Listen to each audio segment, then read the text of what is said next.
welcome to episode 92 of Tokwa's Ask Us Anything. As usual, it's been a pretty busy news week. An independent report into the fire which occurred during the commissioning of the 450 megawatt hour Victorian Big Battery has been released with details explaining how the incident occurred. According to the report, the most likely root cause of the fire was a leak within the liquid cooling system of MP1, causing arcing in the power electronics of the Megapack's battery modules. This resulted in heating of the battery module's lithium-ion cells that led to a propagating thermal runaway event and the fire. The report also detailed contributory factors which, had they not been present, the initial fault condition would likely have been identified and interrupted, either manually or automatically, before it escalated into a fire event. These contributory factors were 1. The Supervisory Control and Data Acquisition SCADA system for the Megapack required 24 hours to set up a connection for new equipment. To provide full telemetry data functionality and remote monitoring by Tesla operators. Since VBB was still in the installation and commissioning phase of the project, that is, not in operation, MP1 had only been in service for 13 hours prior to being switched off via the key lock switch on the morning of the fire.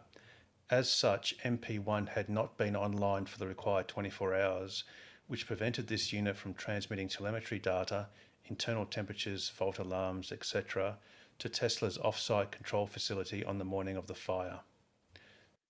2. The key lock switch for MP1 was operated correctly on the morning of the fire to turn MP1 off, as the unit was not required for commissioning and testing that morning. However, this action caused telemetry systems, fault monitoring, and electrical fault safety devices to be disabled or operate with only limited functionality. This prevented some of the safety features of MP1 from actively monitoring and interrupting the electrical fault conditions before escalating into a fire event. 3. The exposure of liquid coolant onto the battery modules likely disabled the power supply to the circuit that actuates the pyro disconnect. With a power supply failure, the pyro disconnect would not receive a signal to sever and would not be able to interrupt a fault current passing through the battery module prior to it escalating into a fire event. Tesla has been reported as requesting Panasonic speed up its development of 4680 battery production facilities. This closely follows reports that Panasonic is seeking a suitable location for it to establish a North American 4680 battery cell production plant, with Oklahoma and Kansas being tipped as shortlisted. Panasonic's chief financial officer Hirokazu Umeda all but confirmed these reports by stating, "We can't say more than what has been released, but we are getting many requests. We are seeing continued strong demand from Tesla for 2170 batteries, but also for faster development of the 4680. Tesla shareholder class action litigants are one step closer to getting compensation for losses they allege occurred due to Elon Musk's notorious funding secured tweet.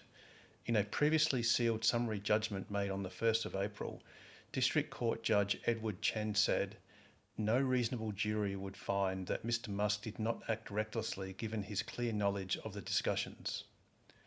Judge Chen went on to refute Musk's implication that the firm commitment was made by Saudi Arabia's public investment fund at the time of his tweet by concluding, "Rather, discussions between Tesla and the PIF were clearly at the preliminary stage." According to shareholder legal counsel Nicholas Porritt, the summary judgment is hugely significant. He went on to say that it is rare that a judge decides that a defendant knowingly made false statements in a summary judgment before a jury trial begins. The remaining issue is what damages the intentionally false statement has caused to shareholders. The jury trial is due to commence in January 2023. Elon Musk has announced that his proposed Twitter takeover deal is temporarily on hold due to some doubt that Twitter's claimed estimates of it having less than 5% of users comprising spam or fake accounts.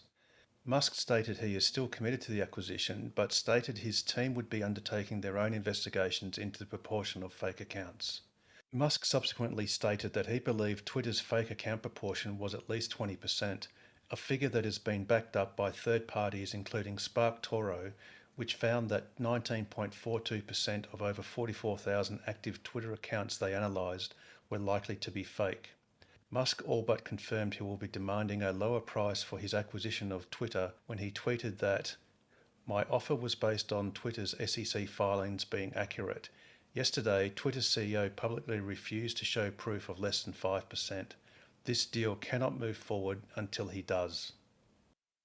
In what appears to be the most reasonable response to a classic catch-22 situation, Tesla has decided to place expansion into India on hold. Tesla had sought that India reduce import tariffs on its electric cars so that it might establish a subsequent business case for a subcontinental gigafactory based on the demand of imported vehicles. The Indian government instead suggested to Tesla that the best way to avoid duties and therefore establish a car market would be to build a gigafactory in India in the first place. Tesla has confirmed by individual phone calls and a standardised follow-up email to Australian Model 3 order holders that no cars will arrive in Australia from the Shanghai Gigafactory this quarter and that all deliveries would be pushed out into Q3 and beyond. Tesla has delayed plans to restore its Shanghai Gigafactory production to pre-shutdown levels by at least a week, according to an internal Tesla memo reported by Reuters. Rather than the originally intended 16 May ramp-up, the new memo says that it will aim to increase daily production to 2,600 cars from the 23rd of May. This closed-loop production, which Tesla intends to expand, has many logistical challenges that won't be alleviated until Shanghai transitions into a broad reopening, which at this stage aspirationally intends to commence on the 1st of June, pending the continuation of zero community cases. As foreshadowed by Elon Musk during a recent Financial Times interview, Tesla has suspended the taking of orders for its Cybertruck in all markets outside of North America. Instead of an order link, Tesla's Cybertruck page now features a link to an online form inviting interested parties to submit their contact details in order to be added to an email subscriber list. Security researchers at NCC Group have demonstrated a new hacking tool that utilizes a security vulnerability of the Bluetooth Low Energy core design and which enabled them to gain unauthorized control of Teslas using Bluetooth phone keys. The relay attack utilized two devices, one placed 7 meters from the phone and the other placed 3 meters from the car. At the time, the phone was 25 meters from the car and beyond its normal range. While relay attacks are common and mostly easy to counter with software updates, the low-level nature of NCC's new attack makes it all but impossible to directly counteract. The NCC Group did, however, suggest recommendations that included the use of Tesla's pin-to-drive feature, disabling passive entry altogether as a user option, or disabling passive entry functionality in the mobile app when the mobile device has been stationary for more than a minute. The group also suggested that the mobile application report the mobile device's last known location during the authentication process with the vehicle so that the vehicle can detect and reject long-distance relay attacks. This is a 2021 Tesla Model Y. It has phone as a key functionality set up with this phone. So, as long as I approach the car while this phone is in my hand or my pocket, I can touch the door handle and it will unlock. The same way I can sit in the car and drive it away. When I want to lock the car, I just need to walk away from it and it will lock once the phone goes outside Bluetooth range.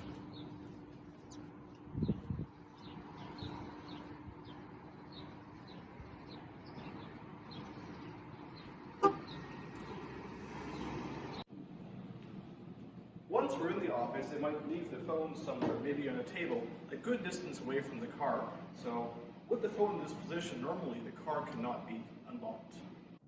Here, we have a relay device that I've planted within the office. It is sitting almost 20 meters away from where the phone is at the other end of the office, but their Bluetooth signal range is still long enough for it to reach this. Right now, the car is locked. The phone is far away at the opposite end of the office, and my relay is not active. So I try unlocking the car, see it doesn't let me. However, once I start the relay, and it just takes a moment to get going, now I can approach the car, and it lets me unlock it. And not only this, with the same attack I can now start the car and drive it away.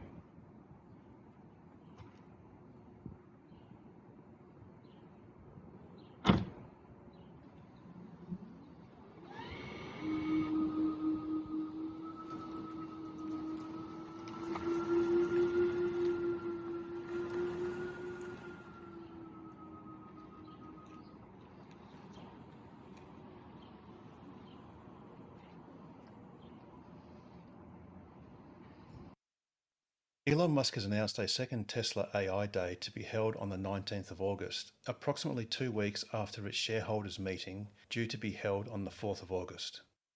Elon Musk has explained why he hasn't thus far resumed his role as CEO of Tesla, in spite of being entitled to do so after his SEC ban has lapsed, by saying on the All In podcast, "If you're the CEO of a company, the chore level is high.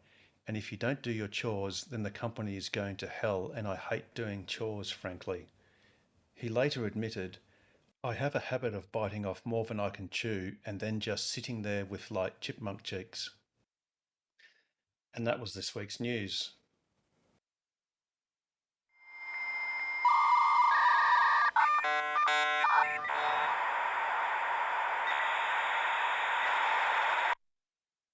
And there you go. So welcome everyone. If there's anyone that's new, please feel free to introduce yourself, either now or later on, or perhaps in the chat. So any new faces in the next 5 seconds, please say hello.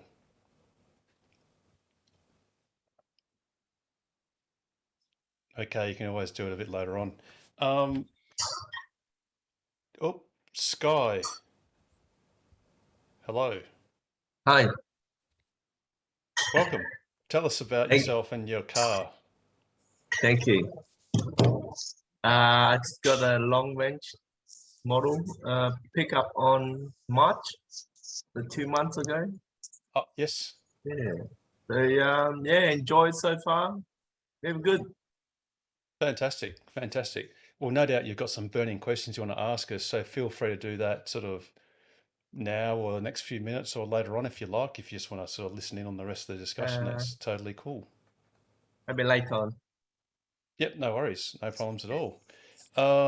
Anyone else that's new, just incidentally? No, I'll take that as a no. Alrighty, so has anyone got any comments about some of the news we've had? Obviously, as I always say, it's been a pretty busy news week. It's unfortunate that Model 3 deliveries have basically been postponed out to, well, the second half of this year. But obviously that was an inevitable result of the Shanghai Gigafactory shutdown. But, thankfully it looks like Shanghai is getting back up to full production, if not beyond, in the next, week and a bit. So fingers crossed that'll happen.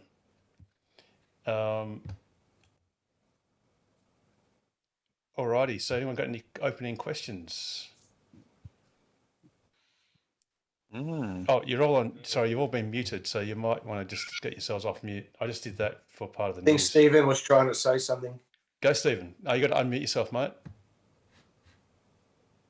And which me? There you go. Got it. Oh, sorry. Oh, which Stephen? Sorry, whichever one wants to go first. Good. I'll go. Okay. Stephen Rogers. During the week, I connected up to my favourite charging spot at Woolworths in Mount Pleasant, and realised I was in a bay that where the charger was down. So I went to move the car. However, the charging cable wouldn't unlock from the car. You can't drive the car without the cable being removed. And thank you, Nigel. He came up with a solution, which is there's a little strap in the boot, which you can tug and that'll release your cable. For those, I don't know why it should do that. That's still a remaining question. Did you hit unlock charge port? Yeah. On your phone and both on the phone and on the screen. Okay, something that might have helped is maybe there was a little bit of tension on your plug. So if you push your plug in a little bit harder, because there's actually like a little plastic tab that goes through the to the little hole. One handy through one of the little slots. Yeah, that's right. So sometimes if it's not quite fully mated, it does sort of engage, but it's a bit sticky because there's a bit of friction and it won't retract easily. I mean, I trust that it's worked since, like it's just. Oh, for sure. Yeah, cool. Yeah, so no biggie. The next one is for the benefit of those who might have been in this situation. We've got to go to the hardware store and pick up a length of corrugated iron, which is or sheeting, which is 2.15 meters long, just a fraction longer than my boot in the 3. However, I've done a bit of research and I find people have carried long loads with the boot closed but not locked, obviously. You might need a red flag if it is really long, but this won't be. Has anyone tried that, carrying long loads? No. No, I've Yeah. got a trailer, Stephen. Great if you've got a hitch. I have, but I've usually had like bits of conduit or something similar or ductwork, Yeah. and I've actually gone right through my car, which is Model X, and out the driver's window, Yeah. sort of at a slight angle just above the side mirror. Windowsill. Yeah, living dangerously. Harold, living dangerously. Yeah. Yeah, well, I always did want to play. I did want to try a bit of javelin. So not javelin, Or jousting? jousting. Yeah. Sorry. So yeah, I didn't Yeah. skew at any pedestrians, so it was all safe. Yeah, I find that if I do bring my chest right up to the steering wheel, I can sit in the car, but I don't think I could drive in that situation. Geez, I've done that a few times too in my car as well, pushing the driver's seat all the way forward. Yeah, yeah, very fantastic.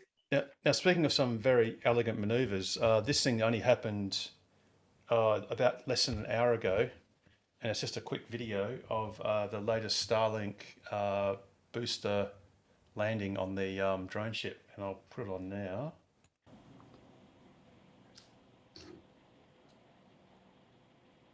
Stage 1 landing burn. There you can see the landing burn has begun on the first stage. The landing legs will Terminal deploy here shortly. Let's see if Falcon 9 can touch down. Stage 1 landing leg deploy.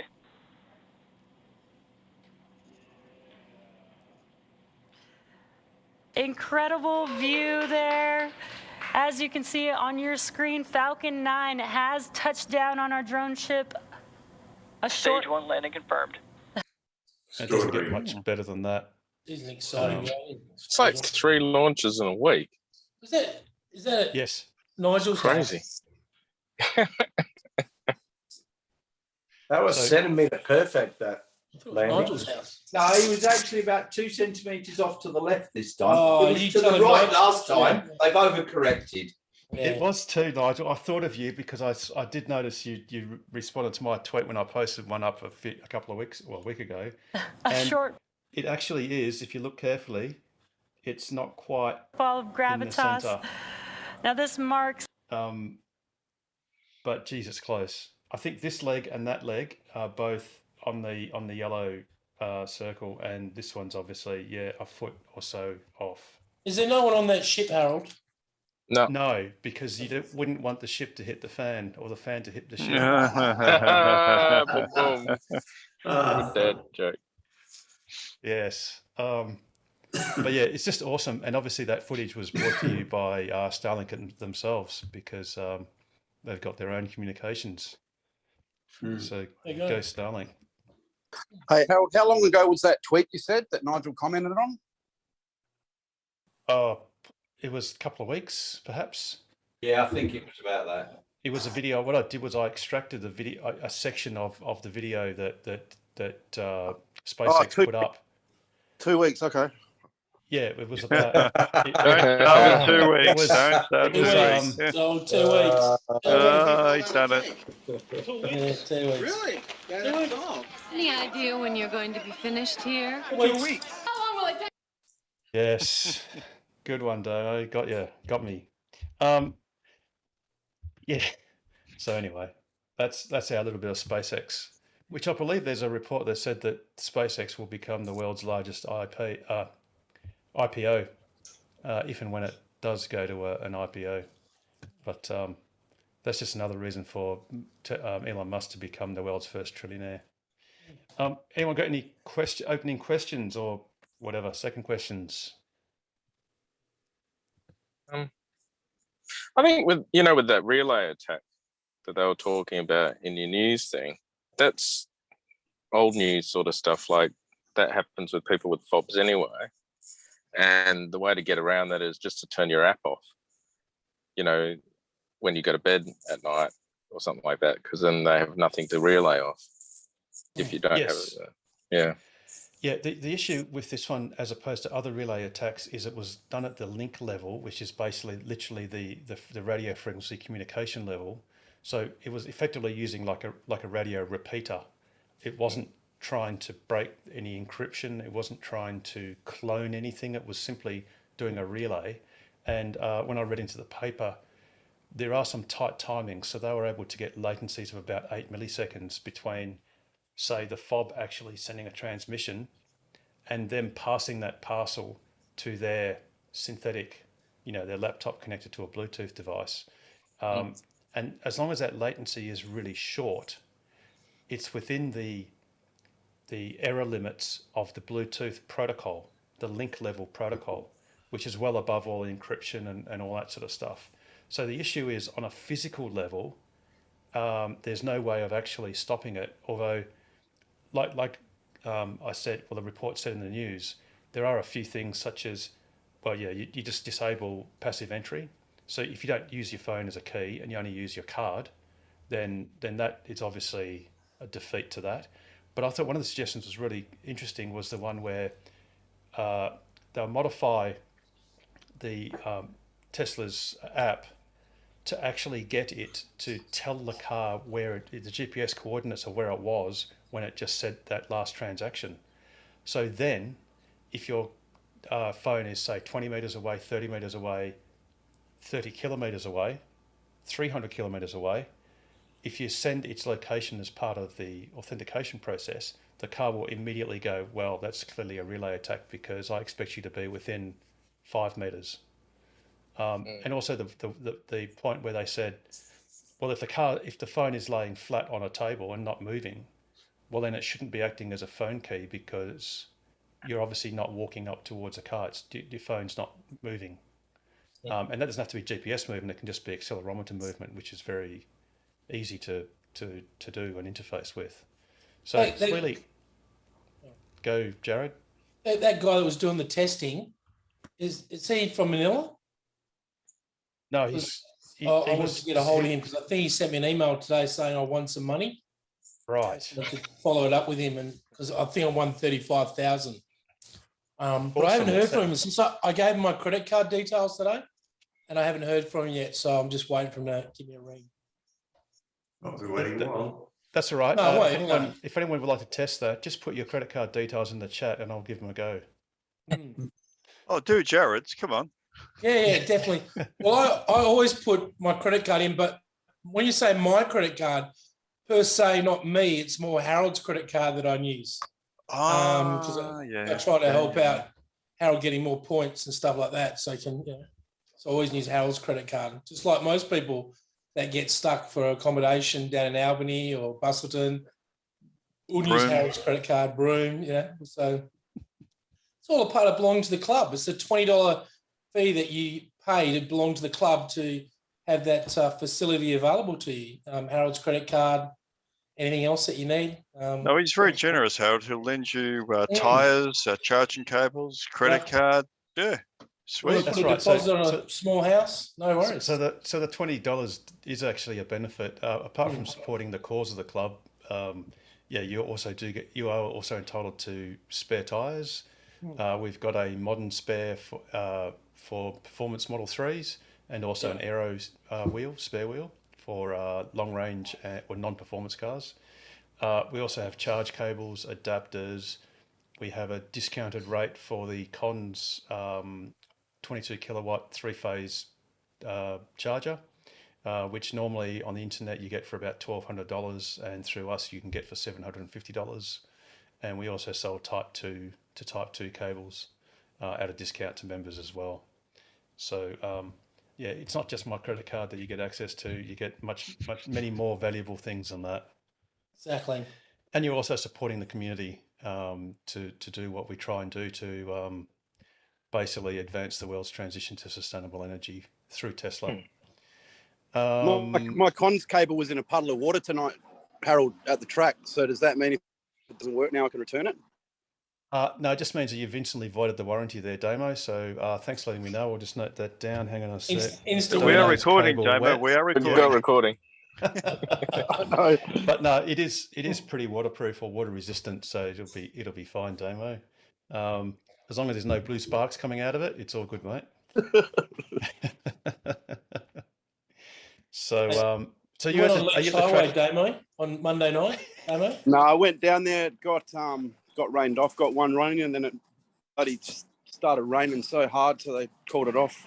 Oh, no, I'm talking about Leach Highway last night. Yeah, but no. So just before that one, Jared. So Damo, so it got rained off. Was that all the spectators, all the non-EV spectators crying about the speed of your car and going, how can we compete against this awesomeness? So yeah, Jared, you were saying about Leach Highway. That's Monday night. It's not Tuesday night. Apparently, Yes, that's right. the new drags on Monday night at Leach Highway in Melbourne. I think it's Melbourne. Yeah. Yeah, Melbourne. Melbourne. So, yeah, I wonder if there was any EVs down there at all. Well, yes, indeed, absolutely. You do love the fact that they posted on social media so that you can easily identify themselves and very high tech people you're hanging out there with. That's for sure. Absolutely. Obviously, speaking of high-tech people, there is going to be a AI Day version 2 on the 19th of August. So that's going to be pretty exciting. I mean, obviously, the main intention for Tesla doing this is to basically, it's a recruiting effort for new engineers, talented engineers to come and work for Tesla on their awesome project. But it should be quite interesting to see what they come up with. And the AGM should be on the 4th of August, a couple of weeks before. Are they hiring? Absolutely, Pete. Is Tesla hiring people that are good with Lego? Because Richard Cooper's pretty good with Lego. Like he's put a few train sets together, haven't you, Cooper? Oh yeah, absolutely. 3 million people applied for jobs at Tesla, apparently. Yeah. Yes. 50,000 jobs. It's less than a fraction of going in Perth if you're interested. It's less than a fraction of a percent of people that actually get a job at Tesla. Less than a fraction of 1% by the sounds of things. But speaking of Lego, that's apparently where Elon Musk got the idea of doing the single cast for the front and rear section for the Model Y. So apparently he was playing with Lego and he thought, well, Lego is, so precise, blah, blah. How's Lego made? And he thought, well, Lego's cast. Why can't we do that with cars? So, I think prompted by Sandy Munro. It was a die-cast toy. Hey, Pete, I think you got it wrong. He wasn't playing with Lego. He was playing with Amber Heard. That's not Lego. That's a different kind of block, Pete. It's a bit different. Different sort of Lego. Jared. It's a whole different. That comes out of a different box thing. That Lego set. My mother said that I was wasting my time playing with Lego, but clearly I should have played more with it. But anyway, but yeah, you're right. And maybe was it Lego or Nigel? Are you saying it might have been die-cast thing? It was. I think it was a die-cast toy he was looking at. I thought it was Hot Wheels. Yeah, I was just watching his interview with the All In podcast, and in there he did say that he got the idea from, and I think he said it was playing with a die-cast toy rather than Lego. But I could be wrong. Yeah, no, I think you're right, Nigel. I think he did say a toy. So maybe I just made that connection to Lego somehow. But yeah. You were playing with your Lego, weren't you, Pete, at the time? I must have been, yeah. Right. Right on that. Too easy for Jared. He's leaving now. He's out. He's gone. He's out. I'm getting more snacks. Meccano is a superior product to Lego anyway, if you want to do things. Couldn't agree more, Steve. Couldn't agree more. I remember as a kid having a number 6 set, and then I got a 7+. And now he's an engineer. 8. I always wanted a 10. Never got it. Never got. You may have lost some of the audience though. There. Yes. Yes. Probably half of us are too young to know what Meccano is. Bit of tomato there. Mm-hmm. Alrighty. So, anyone got any questions? Especially anyone new. Sky, have you got anything for your new car?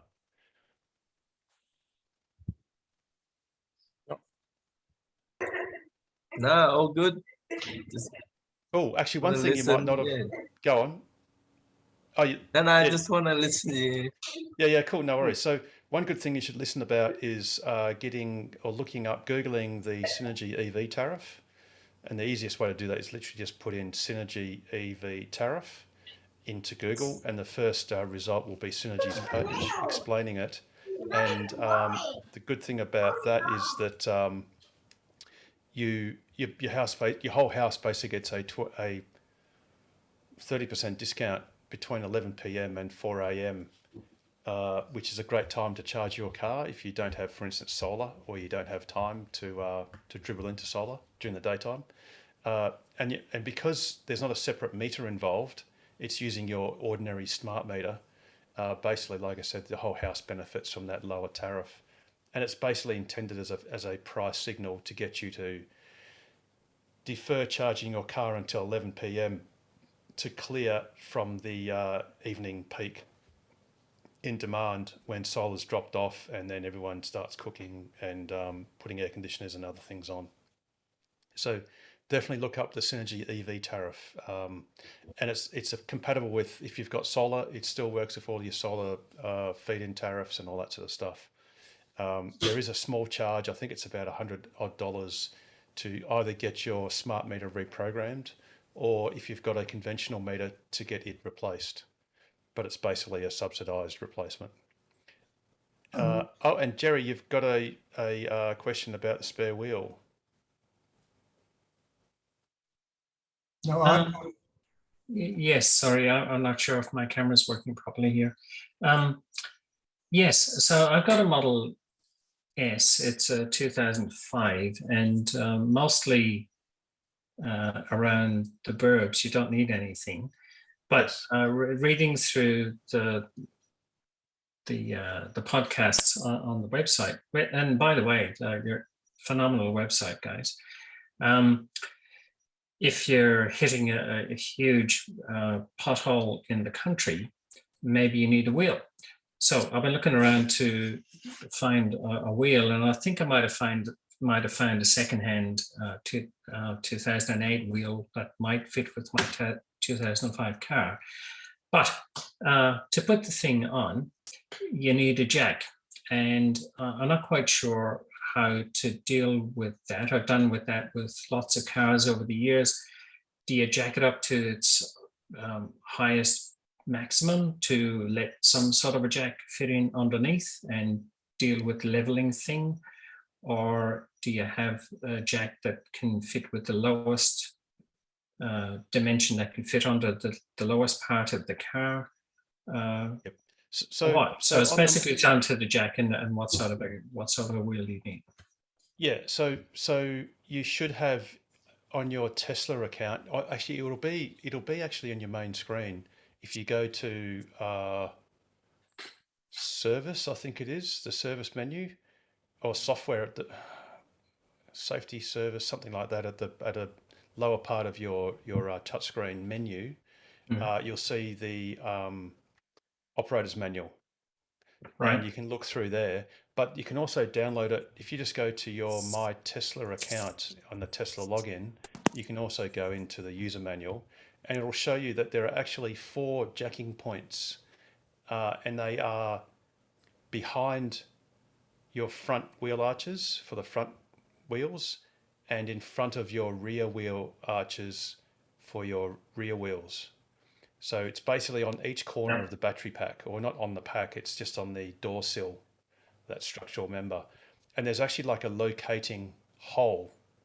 That's like a locating receptacle. And that's where you should actually jack your car from. Now, the most appropriate jacks to use, because most Teslas are fairly low, including the Model S's, and you shouldn't jack it up using the air suspension. You should just leave it. In fact, you should put the suspension into jack mode. So that's also another setting. If you forget to do that, it's okay, because the air suspension will automatically detect that you're jacking the car, and it'll put itself into jack mode if you forget. But what you should just use is a Caravan scissor type jack. Richard Chapman's gone live, Harold. Yes, there you go. Oh, thanks, Richard. In fact, I'll just spotlight you for a moment so that everyone can see that. Yep. So there we go. So, so there are three locating holes, and that pad, that rubber pad or whatever it is, that's the part that you should actually put your jack under. That pad alone. Whereas you can see to the right of the image, that's actually the part of the battery pack. You should never touch that because it's in danger of damaging the pack. But you put it on that rubber pad with those 3 holes. You can actually get. Thanks, Richard. I'll just take you off spotlight there. You can actually. I've also got a low profile jack as well, to because you never know when you're going to be stranded somewhere in the dirt, and need to get right under there. Yeah, I've travelled with one as well. Yep. Yeah, so that's how you do it. And you can actually get a jack pad, which is sort of, some of them are magnetic, and they've got sort of, for the Model S and X, they've got 3 sort of protuberances that mate in with those 3 recessed holes. And then there's just like a little bit of compressed rubber sort of buffer that you put your jack on. But as we saw before, if you just mount your jack under that that sort of pad, that's a safe point to jack it. And yeah, just get a low profile scissor jack. Need a scissor jack, yeah. Yeah. And the cars are heavy, you need a strong one. Yes. Yep. So great. So a scissors rather than a bottle jack then sounds like the way to go. Yeah, bottle jack's definitely not to go because they're far too tall. Oh, okay, cool. Yeah, definitely get the scissor jack, and that'll. You also work need well. a wheel brace of some sort. Yep. And with regards to the wheel and the tire, I think I found a replacement secondhand wheel anyway for my 2015 car. Yep. But in terms of the tire, so maybe I could recycle one of the old ones when I get it replaced next time, or can you? I was at all of my wheels were registering as very low pressure last week. So I went to the tire place, and the guy had no idea about what sort of tires you can stick on Tesla or what wheels you can put on. So do you have to have the Tesla proprietary wheels plus the Tesla proprietary tires, or can you have something as a tire on a Tesla wheel, or whatever, just as an emergency thing for the odd country trip? Yep. So the tire, as long as it's a compatible loaded tire. So I forget what the tire loading is on Tesla. They are heavy cars, so you have to have a heavier duty tire. Look, a lot of the tires are Z speed rated because Teslas can obviously do 250 kilometers per hour. Now, I don't know the legalities of having a lower rated tire, given that Australia's maximum speed limit is 110 k's an hour. But as a jack, I think Richard's saying that's a bummer. That's not on. So you need a Z rated tire or near offer. A wide rated tires are right. Oh, so which one's like the W rated? The next one down is like to 260 or 270, and that's fine. Because I'm looking at changing tires on my Model 3, and one's speed rated to my car will do 261, so I can go next one down. So Jerry, you can also we're certainly, most of us are familiar with Tyre Power. Not that we're spruiking any particular dealer in particular or brand in particular, but they are, and particularly the Claremont and I presume most other Tyre Power outlets, amongst others, are more than familiar with Teslas. You can also do some of your own research as long as the specs are similar. In other words, the size specs are same or very similar, and the performance specs. They don't have to be the factory supplied Michelin Pilot P0s or whatever they are. They can certainly be any other brand that's suitable. And as far as rims go, look, Tesla has some unusual offsets, but as long as I think there are quite a few websites. In fact, frustratingly, can you actually? Nigel, didn't you get some new tyres the other week from your Costco? You want to tell them about that? Yeah, I went to Costco and I got the Michelin Pilot Sport 4s. They don't have the foam in them. I think it was Pete that put me onto them. And for 4 new tyres fitted, it was 1,070. But I had to pay $60 to join Costco. But free rotation every 10,000 and free puncture repair, Yeah, Nigel, providing was it's that- legally repairable. And I thought that was pretty reasonable deal. Yeah, that was on Costco's website that you could actually search Tesla and then get suitable tires. Is that right? Yes. You could search Model 3. So because Jerry's got a Model S, so I Yeah, presume it you could allows go. you to search there for Teslas, models, whatever. There you go. Okay. Cool. Great. So, Great. so Thank you. give that a go, Jerry. Have a look at Costco's site, and then just put Tesla in and Model S, and then your 2015. The good thing is all of the Model S wheels are the same. Literally. Cool. Yeah, great. Well, sorry. The offsets are the same. It's all the same size. They all go round. Well, they certainly do. But whereas, for instance, if you've got a Performance Model 3, that hasn't got the same compatibility as the long range or standard range Model 3. But in your case, Jerry, any Model S wheel and tyre combination will work. Great. Very helpful. Thank you. I've got a question coming back to the special EV tariff. The EV tariff goes from 11 o'clock until 4 o'clock in the morning. I've got a Model 3 19. I have found out recently how you can start the charging at 11 o'clock at night. And somewhere they say you can program to be on the low tariff timetable on the Tesla programming, but I can't find anywhere how I can switch off at 4 o'clock. I can switch on at 4 o'clock in the morning, at 11 o'clock at night, but it'll just charge until it's full or whenever you switch it off yourself. Is there a possibility of getting that low tariff period from 11 to 4 in the morning? I know you can start it at 11, program that, but how do you stop it at 4?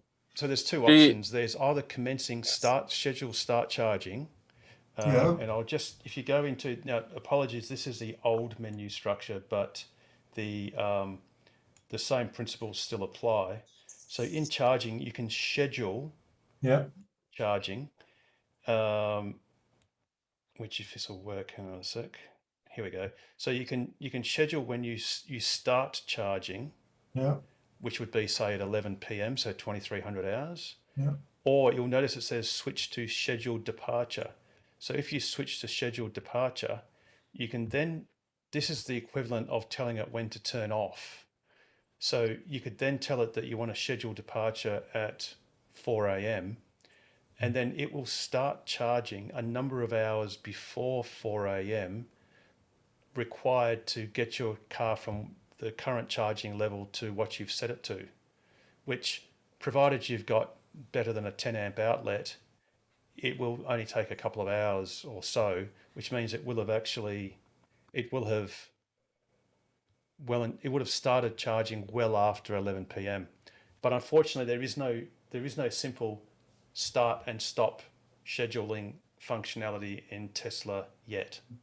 You can either choose, and look, you might as well, the easiest, the most foolproof would be simply tell it to start charging at 11 p.m, knowing that you've got 5 hours in which for it to finish. And, if you've got a HPWC connected to either single phase or 3-phase power, you're going to be charging a car at either 83 k's an hour or 50 k's an hour, in which case, if it's almost flat, it'll be fully charged within the 5 hours of that time span. Harold, yes, Harold, in the actual app, you can actually go into schedule, and then you can toggle on off-peak charge, and then you can put in your peak and off-peak rates, and just ask it to charge according to that schedule. Oh, okay. So I that's- don't think it stops. I don't think it stops, Pete. I think that that's it just peak knows rate. for those 5 hours, that's when you're getting the off-peak rate. So if you put a scheduled departure at, say, 6 in the morning, it will start charging, knowing your state of charge, so that it stops charging at 4 in the morning at the end of the EV plan.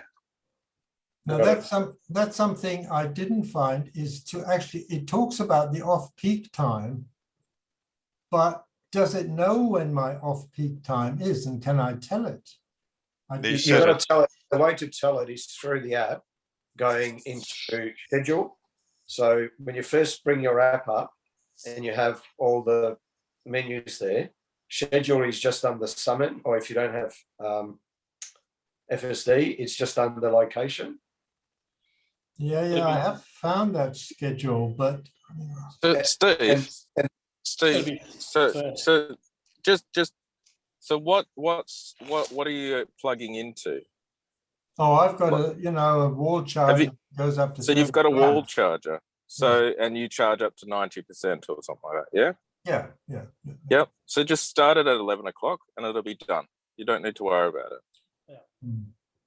Okay. That's simple as that. Because it'll be finished before that. It's like 4 hours to be done. So switch it up to 32 amps, which is still good. Yep. Yeah. Just do what I do. Just you plug it in, you don't think about it, you just charge it and you're done. Yeah, well, Because everyone's complicating something that's really easy. The car just does it. You just plug it in and it does it itself. So that's a good job done. Stephen, as a member of the club, you can always get Harold to call you at a couple of minutes before 4 a.m. and then turn off. So Harold would be happy to set his alarm for like 1 minute to 4 and he can ring you and turn off. It's just part of the service. That's 62623131, isn't it? no, his mobile direct is I like to stay friends with Harold, so I don't take that advice. part of the service that he offers. All for $20. All for $20. He's a very cheap secretary. Here we go. Many old and honorable occupations that no longer exist have their origins deeply rooted in history when people worked many varying trades. Some of these professions are not what historians might consider to be mainstream work, but over the years, these various lines of work have provided interesting stories that can be passed down to future generations. Even before the days of alarm clocks, people still needed to get to work on time. A knocker-up, sometimes known as a knocker-upper, was a profession in Britain and Ireland that started during and lasted well into the Industrial Revolution and at least as late as the 1920s. A knocker-up is a person whose job was to go from house to house in the early morning and wake up workers by tapping on the bedroom window. They used a truncheon or short, heavy stick to knock on the client's doors, or a long and light stick, often made of bamboo, to reach windows on higher floors. Hey Harold, you really need to update your service history on the website. Maybe bring it up to colour for make it a bit more relevant. Look, so I dig deep, Pete, into the archives to get the best footage.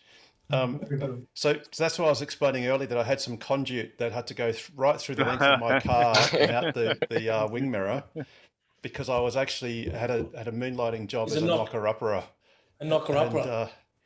Yes, my wife asked me several times what I meant by the term knocker-upper, and I've tried to convince her that that's what the purpose was. So yes, Stefan, I can certainly offer to come and plug your car in 11 p.m. if you like. That's part of the service of being a TOCWA member. Okay. I might take you up on that sometime. There you go. All right. I'd just like to talk about the elephant in the room, the racetrack the other day on Saturday. Well, that was the news. Casual meetup. Yes, we had an awesome casual meetup. It was a TOCWA, TOCEVA track day. Yes. And it was interesting. I went to, I was there a bit late, and I went to come and chat to to Pete, and I was sort of going to welcome him and say hello and whatever, and he sort of closed his window on me and refused to talk to me directly. I don't know why. He did the same thing to me earlier in the day. We were talking and we were chatting, and then suddenly he wouldn't drop his window. And I went to say something. He was like, and I'm like, what does that mean? Are you on the phone? And I couldn't work it out why he wouldn't open his window until later. So nothing personal, guys. Don't like you. I think what actually happened was something on the track. I think because there was nearly a rollover on the track. Paul could probably tell us more about it because he saw it. He was very impressed because he was egged on by Richard Cooper, well-known troublemaker in the racing industry, the Lotus Days. I had to give a couple of cones CPR. Yeah, that were taken off the track. Injured in the racing. I thought Paul did a great job. By the way, I thought Paul, you did a great, well done. That was a Paul. good team effort. And also we must thank. Who else do we need to thank? Someone else. John Edwards. John and Nigel. John Edwards was there. He was signing autographs all day. He's got his new book out. I've done a lot of charging in my life. And he was signing that most of the day. It was a good, entertaining day. I missed a few people, but it was good, really good. Jo came down with some new sandwich stuff that she's trying out this year, which is going to be great. And once John got his machine fired up, it smelled like a fish and chip shop. It was marvellous. That's the person. Well, that's what he was making dim sims around the back of the chargers. He's got his little fish and chip shop thing going on in the back. Perpetual motion, perpetual energy. And all the Tesla owners were hovering around the charger like seagulls, trying to latch onto a hot chip too, just quietly. Nothing like a free charge. Hey, Pete, I enjoyed the exit of the track, but the way you got back on was masterful, mate. The way you just left a bit of dirt and off you were gone. As if it didn't happen. It was beautiful. Beautiful to watch. He was hoping that it didn't happen. The other person we need to thank is Nigel, the younger Nigel, not the older. Saunders. Saunders. I'd like to thank him. He did a great job. We had more than his head actually there as well. It was amazing. And his whole body was there. It was absolutely it was a great day. So, thanks, Nigel. It was a good day all round, actually. It was really thanks, good. And thanks to Jared for also pointing at the paralysed cones that Paul had to go and give CPR to. Yes, it was very, very sad. Good day though. It was very, very good morning. Yeah. And John Edwards was great. He did a really good job, and his team. And Jürgen, watching Jürgen drive like a fucking he's a crazy driver. He's right on the money. He drove it like it wasn't his. He drove it like he didn't care. That's for sure. Like he drives very. And it was amazing seeing. I've never seen a race car driver get out and actually change the tyres at the end of the day. I was like, oh, that's very different. I was very impressed by that. So Jürgen certainly gets into it. So, he's a humble man, and I'm just very humble. Yeah. Trying to. Oh, here we go. This is the image that John just posted up. There was a couple of other things. Oh yeah, somebody was asking about the grills. The grill, was that it? Oh yeah. No, I'm not sure. That was interesting because that looks like a Model. That looks like a Model S, John. What's that all about? Please explain. No, but there's somebody in the chat asking about the grill sticker. Grill sticker. Is that? I'm just wondering if that's what they were asking about. On the front of the car. Let's ask them. Let's see. Grill sticker. That was Nigel Ferry. Anna Niendorf. I must admit, I did miss Richard Chapman. I thought he would have been there on Saturday. It was sad not seeing Richard Chapman. Just a couple other points about the track day, guys, if I could get a couple of seconds. Absolutely. I mean, primarily the owners of the Teslas paid for the track, so thanks very much for that. We managed to squeeze in a couple of other community contributions there as well. So Mineral Resources is a corporate that I'm working hard on to try and get some sponsorship for the big rally at the end of the year. So far they've declined, but I've offered them to come out and bring a couple of guys out for a run on the track. And they said, "Oh, look, forget the corporate guys. What about, we're doing this thing with the McGovern Foundation, helping these young Aboriginal kids get their driver's licenses, and Toyota have donated a couple of cars and all that. Can we work out some of that?" And I said, "Yeah, well, look, come along, limit it to 10, and we'll get these kids give them a race car experience, right?"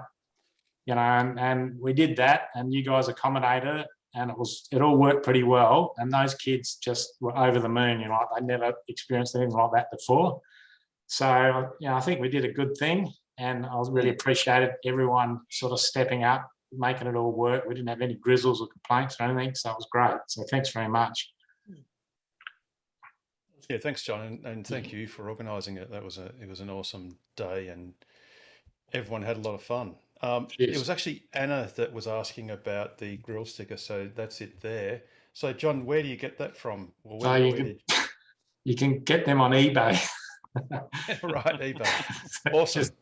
If you just search Model 3 on eBay, there's all sorts of shit comes up, and that was one that caught my eye. There's a lot of photos of Richard Cooper there too on the same page, because he's nearly got every mod known to mankind, as we all saw on Saturday. So did you say Model 3, or you mean Model S, or is it a Model 3? Model 3, a Model S sticker, but it works for the Model 3. Makes it look like a Model S. Model S grill sticker.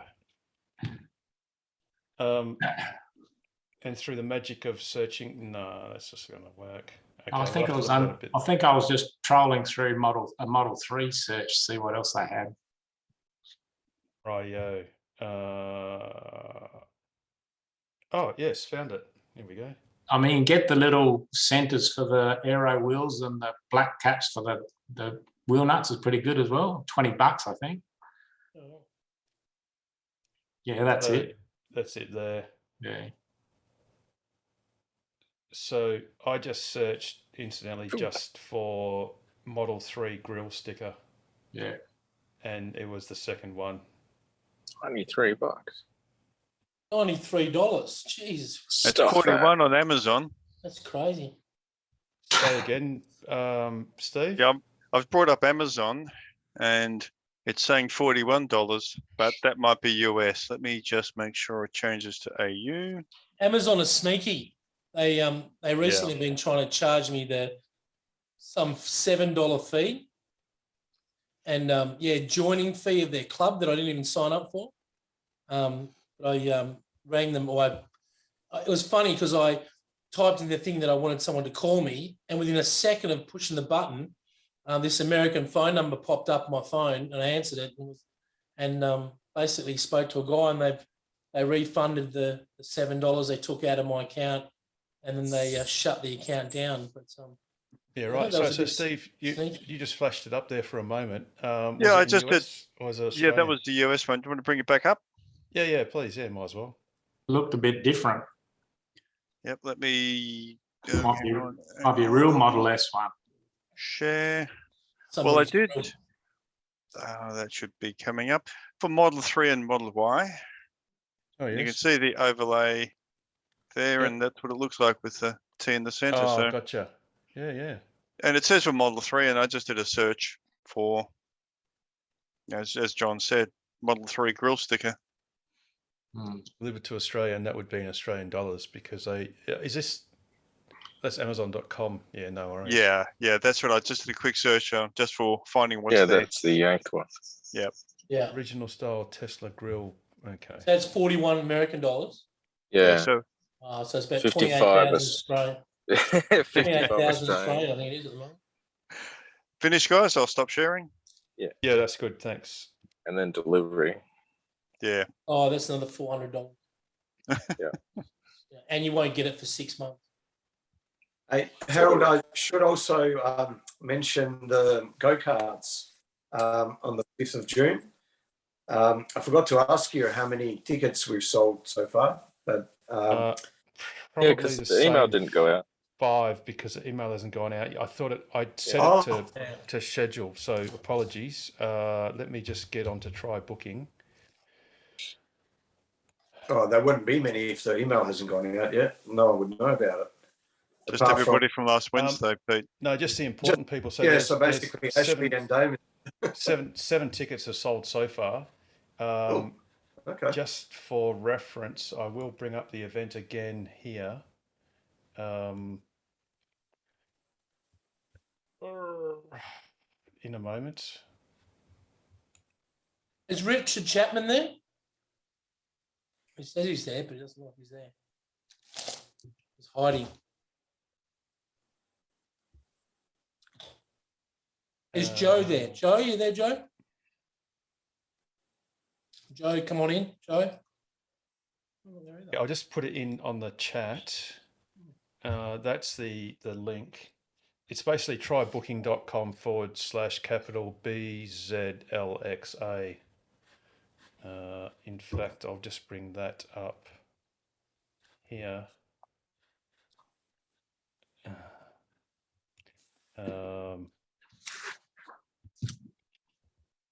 Alex.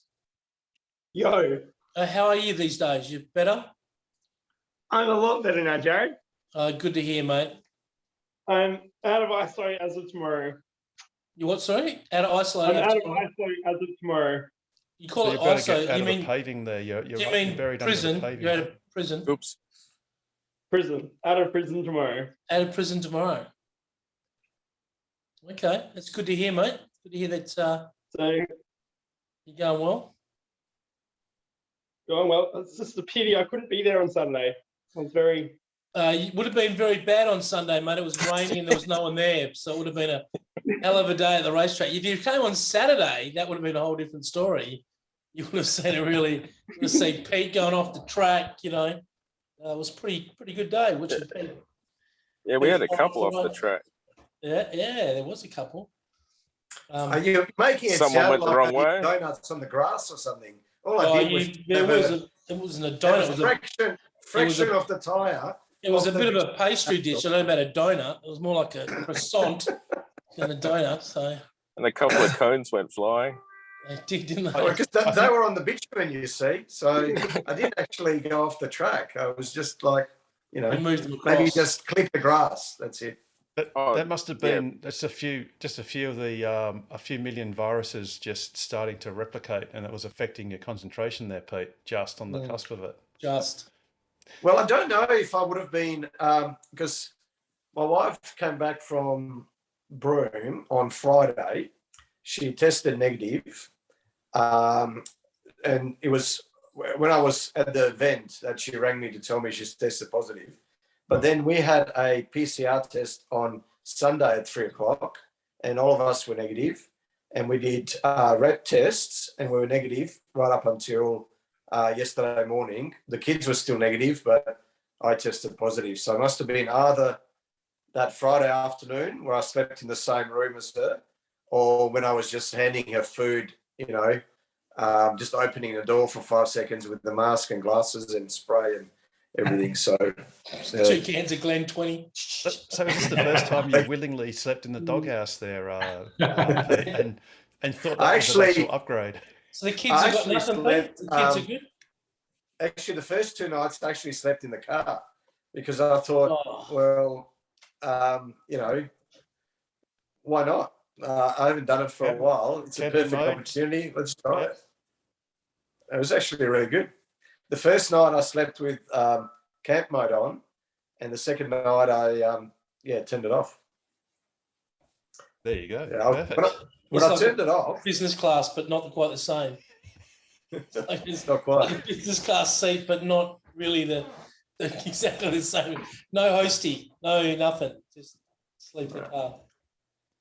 But second night I was afraid that because I didn't have camp mode on, that if I started rolling around in the car, that the alarm might go off. But it must have known that the proximity sensor that the phone was still in the car. Because if the alarm went off, there's 2 types of alarms that the car has. One is just the horn going off, but the second one is when the speakers come on at full blast, and I would have hit the roof. It's fucking terrible. You would have blown through the glass ceiling there. Pretty much. Would have been like a Falcon 9 launch. Absolutely. Now, speaking of launches, I will be launching that email. I've just put a reminder in to do that tomorrow. I'd do it tonight, but I didn't realise I'll do it tomorrow.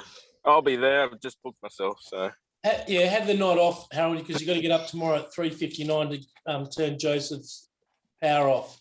And yeah, get up tomorrow morning. So. No, that's Stefan's. Yeah, that's Stefan's. right. Oh, it's Stefan's. Yes. Is it? Oh, sorry. Yeah. No, I charged it all in the sun today, so I'm all right. Yes, Anyway, it good was a night, little bit. gentlemen. See you next time. No worries. Yeah. Take care, Bye. Stefan. Yeah. Stu. Ciao. Steve. Hasta la vista. Can I ask a question? Yes. Yeah, go for it. Hand show devices. Does anyone know an installer in WA? Richard Cooper. Richard Cooper. Richard Cooper can. I was going through the local distributor, but I was getting no response. So I ended up buying direct from Hanshaw. Got delivered in 7 days. It's here waiting, and they can't what get is hold of the installer. That's what is it that you've The got? front opener. You can do it yourself. I've Yeah, done mine. I don't trust myself. It's not that arduous. Tell to be- Richard Cooper that you'll pay for his golf day and he'll do it for you. I've done. I'll pay for 3 golf days. There you go. Just take him to his golf day and he'll. I'm not sure if we can write checks that Richard has to. Well, I don't know if he would like us writing checks that he needs to cash. Oh, Richard loves. Well, he shouldn't have left he the loves room. that stuff. He loves. Yeah. Richard loves that stuff, man. He's all over But it is pretty. That in particular is pretty easy, Lance. That's out of all the things that you can do to your car, that's the easiest one, really. It's pretty Okay. simple. I'll give it a crack. The other thing, funnily enough, 2 days ago. Harold, didn't you say you lost your fingers from doing that? Yeah, I was You said testing. I you was tested testing bonnet? the You said automatic. Yeah, I was testing the torque sensor so that when you get something jammed in the bonnet, it won't crush your finger. And it went a bit short. It just went too far. And But it's still, hey, it's still very. I checked the Yeah. current test, and it just went too far. Lance, it's still okay. You can still Yeah, do no, yourself. it's all good. No, Yeah, you'll be no problem. fine. But Lance, hold on to your hair when you try it too. That was the other thing Harold didn't quite work. Hey, Lance, if you wanted someone, they'll do it for you. There's a company in Welshpool called Voltaic, spelled VOLTAIC. Yes. Which Russian company is this, Pete? Fucking Volta. So you can try them. They do the Hanshaw boot and bonnet openers. Okay. Yeah, they do charge quite a bit for it. Yeah, I didn't trust myself to do it either. But yeah, I'm sure, if you spend the time, I'm sure you can do it. So Yeah, no problems. I appreciate that. That's great. The main thing I found when doing it was, I mean, I've got a Model X, which is, I guess, slightly different, but only marginally, was the instructions that came with it didn't resemble any sort of logic that I sort of used a combination of the instructions and 2 YouTube videos, and sort of got a blend between the 3, and then installed it. So it's not too hard. I got to admit, I looked at the instructions. They're not ultra clear. The photos are pretty average. But I'll check out YouTube, see how that Have a goes. look. There's a multitude of YouTube videos showing, and even showing the hand show one. So if you just say Model 3 hand show frunk, there'll be a multitude of videos on YouTube. And if you get stuck, obviously Richard Cooper, but and Harold, but Richard Cooper, Rod Loudon, one of our committee members, he did one of the first ones, and I think he made a video to show how the. Hey everyone, you were he basically made a video that he said it will probably save you 2 hours. Oh wow! Is that it? In fact, this isn't the one. This is from Tesla Tom, but this basically does go through all of it there. Yeah, that's better than the photos. But yeah, maybe Rodney's one. Sorry, you're saying Rodney Loudon's got a video, Pete? Yeah, so I don't know if it was on a YouTube channel or whether he's just put it up on some social media somewhere. But yeah, if you ring Harold or me or what have you, we can put you in touch with Rod. He'll be Oh, more than appreciate happy it. to help. No, that's And- great. And yeah, Thank you. and Lance, if you just, like I said, I just Googled basically Tesla Model 3 hand show frunk, and just the first one just showed Australia. So you could just give that a watch. Yeah. And just see how you go. Perfect. That's good. And I also, probably about 3-4 weeks ago, I said that there was a hardware issue with the new models that was raised. I spoke to Hanshaw, and they've got a version that's from 2021 June onwards. So I asked them if that was compatible with the 2022 versions, and they said yes, it was. So I'm hoping it'll work. Cool.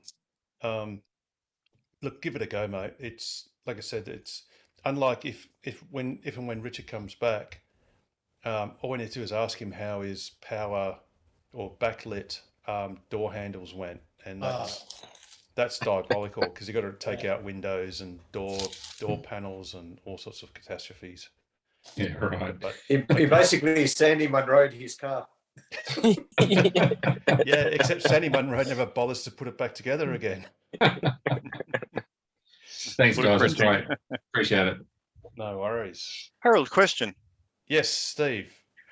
A little while ago, we were talking about maybe having a sub page on the Tokwa Facebook for selling stuff within the group Buy and members. sell. Yes. I'll have that up by tomorrow afternoon. I was talking to Rob about it, and I think we're just going to have to try and just jump in and experiment because you can do subgroups on Facebook. I've never seen one done before, but it's just a matter of ticking a box and setting a title and then seeing what happens. The first thing we're going to press... Harold, what you could do is you could say buy, sell, talk about buy, sell. Then you could put in brackets beta and just explain perfect. that, you're just trying it out. Or call it FFD. Because then when it performs badly, I can say, well, what do you expect? It's in a beta program. In fact, I'm just going to add that to the go-kart email. And the wake up at 1 minute to 4. Sorry, yes, go-kart email, and then buy, sell, and then wake up Stefan's car. Yeah, okay, got that. At 1 minute to 4, yeah. At 1 minute to 4. Yeah. Or just use the relays that we're going to perfect, right? Yes, exactly. Exactly. I like Steve's thing, call it a FSD beta, find, sell, drive. Yeah. But obviously it won't be for vendors. It's intended for people that have something to buy or sell that they've bought themselves, such as a car or something like that. It won't be intended for like those people that window bought tint those, people selling window tint and solar panels and other accoutrements.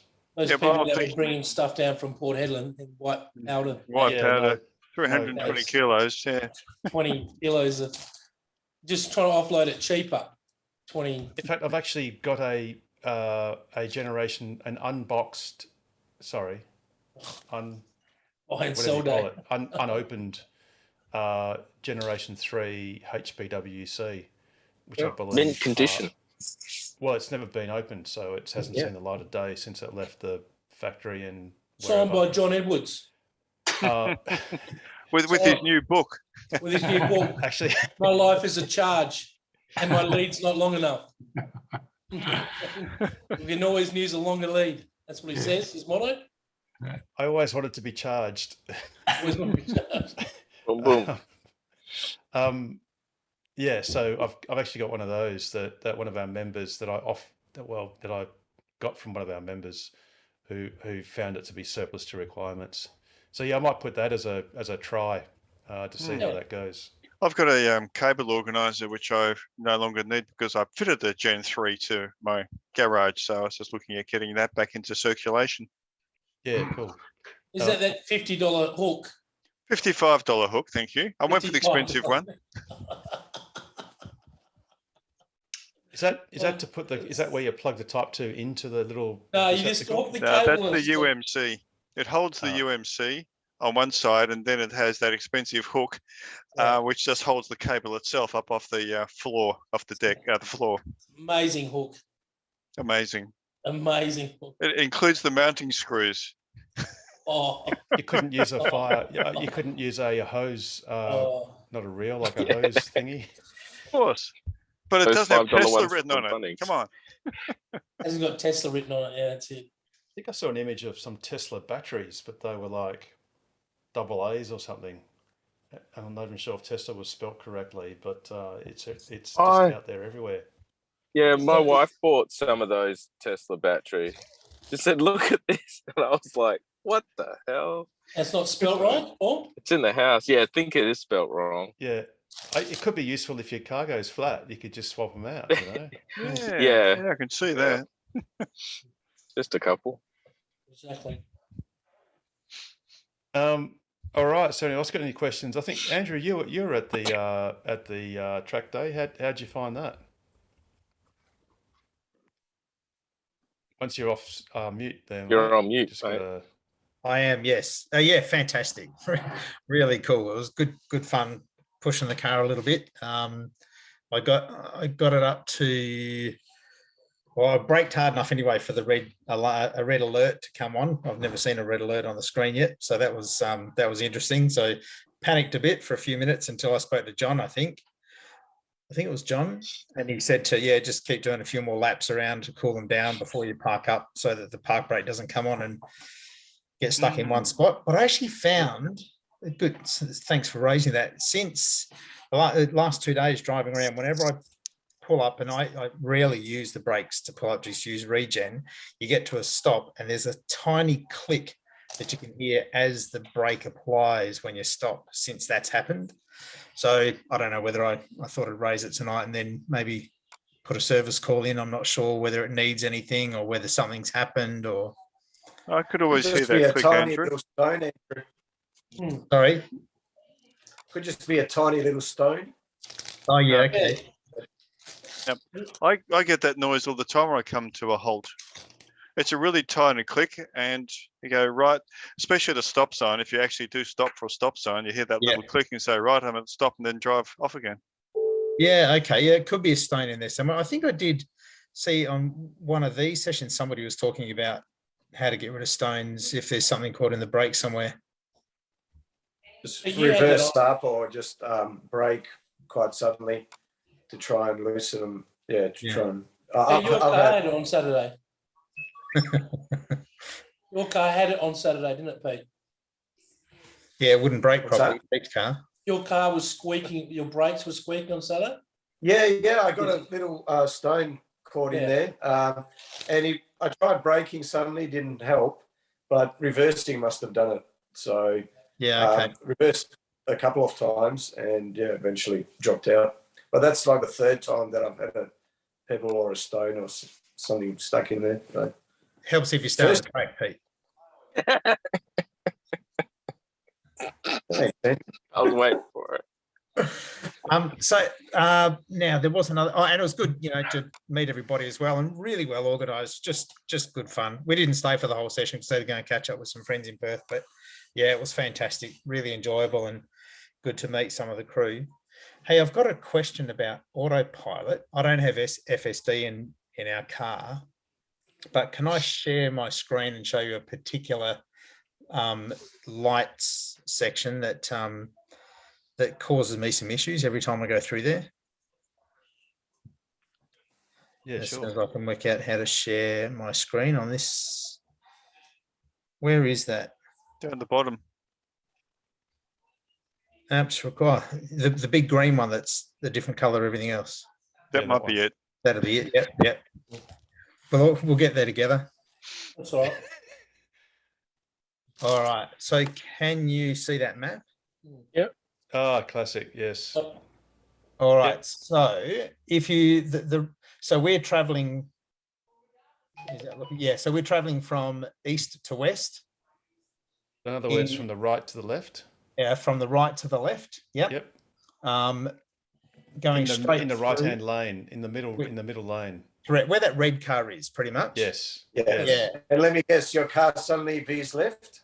Correct. Yes. Yeah. So see the dotted It's those lines. dotted lines. So see that car in front of the red car, and you see that dotted lines. Yes. What the car wrongly does is it thinks that suddenly that line is basically becomes the it thinks of it as the right hand lane marking.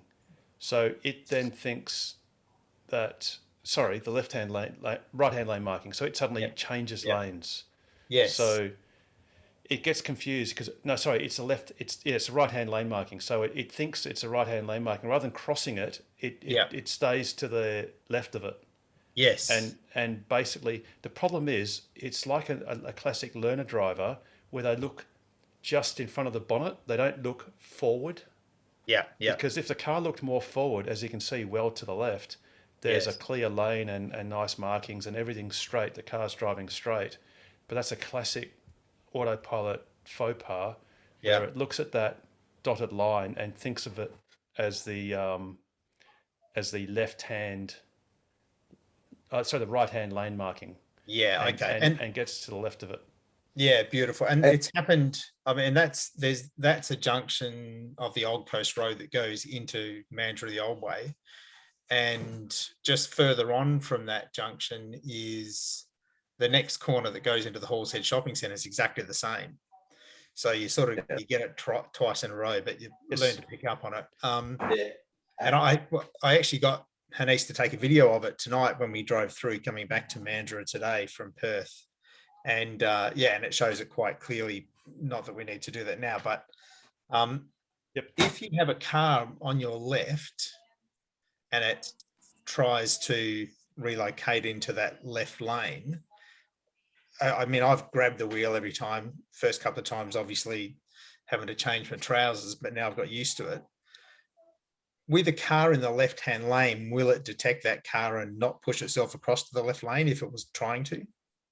That's a very good question, Andrew. I nearly hit somebody today in exactly that same situation. I've got FSD, and it's the Australian road markings that confuse the fuck out of it. Yeah.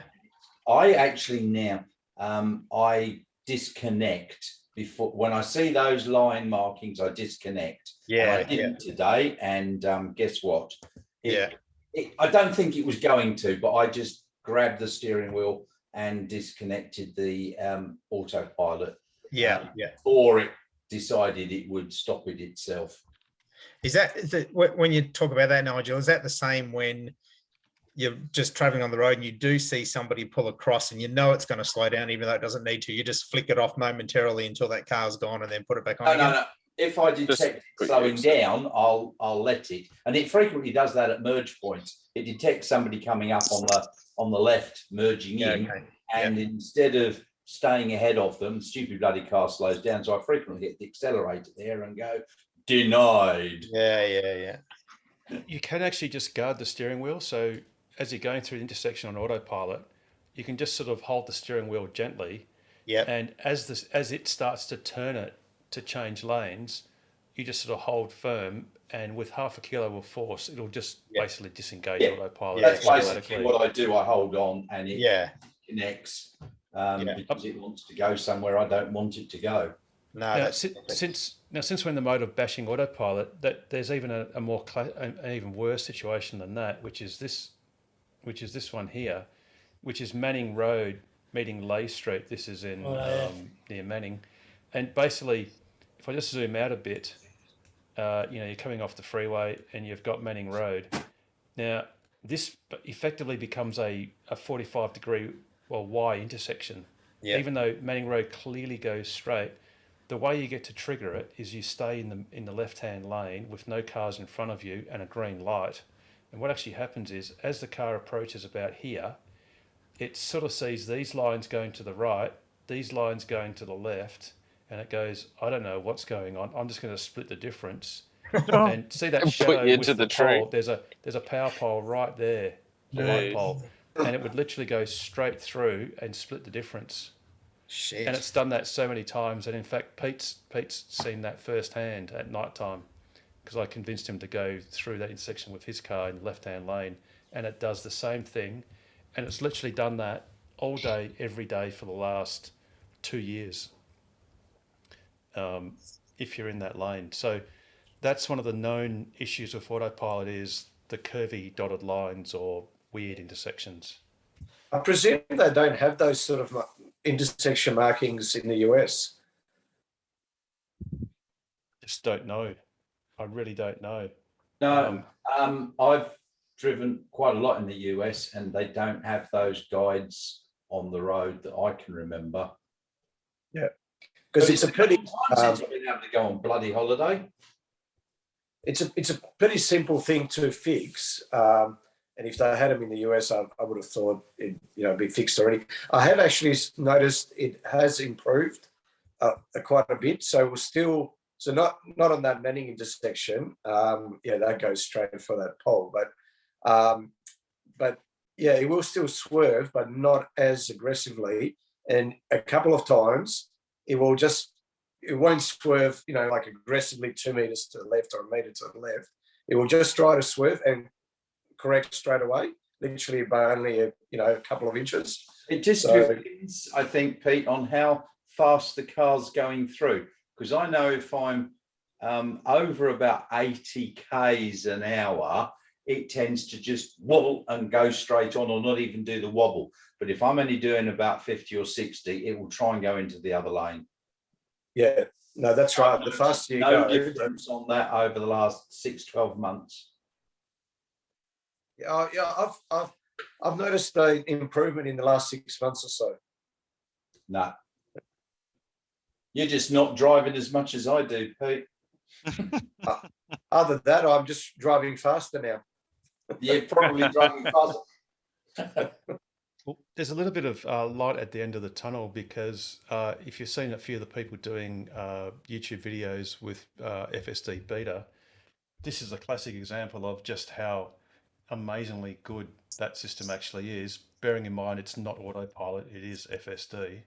Yeah, we won't be getting it in Australia till, year after next. Oh, no.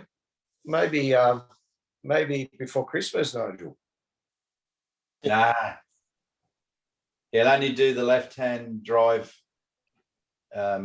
things first. Oh, sorry, Q1 maybe. Yeah, Q1 year after next. I told you. Our cars just can't do that. This is one of the worst roads in San Francisco, and our cars just don't do this.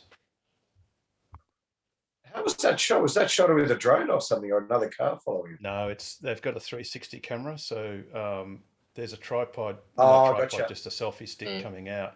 Yeah, You can see it's actually, see how it wobbles around a little bit because the stick's a bit flexible. Yeah. But this is a video done by AI Driver. But yeah, it is quite amazing, and most of the stuff he does, these are narrow roads, and it just doesn't flinch. It even overtakes and all that sort of stuff. So it's pretty good. That's incredible. Which really there's a piece of news that didn't make it to the news, was that Elon Musk has indicated that he's going to 10x the number of FSD Beta participants, which currently there are about 100,000. So that's pointing towards about 1 million by the end of the year. Yeah, and he's FSD lowering Beta. the safety score to 95. Yep. Which is 100. Yeah, it's a score that many of us would easily get, and some of us would have a snowflake's chance in hell of getting anywhere near.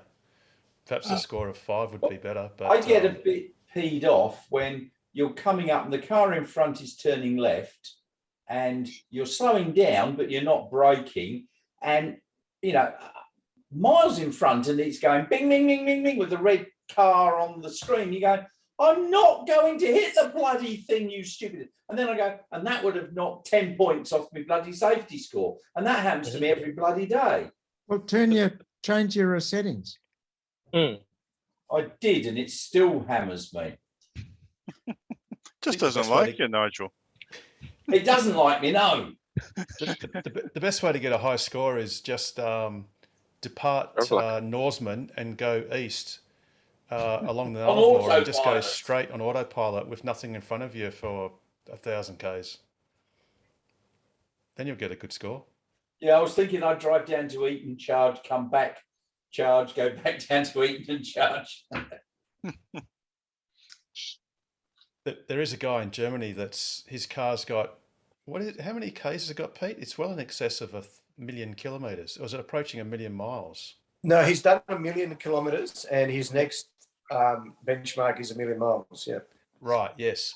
And he's got an old S which has free unlimited lifetime supercharging, and he averages I forget what it is. It's 500 k's a day or something like that he's been averaging, because he can just zoom on the autopilot for a couple of hours and jump on the supercharger for nothing. And he's bashed out more than 1,000,000 k's and approaching 1,000,000 miles.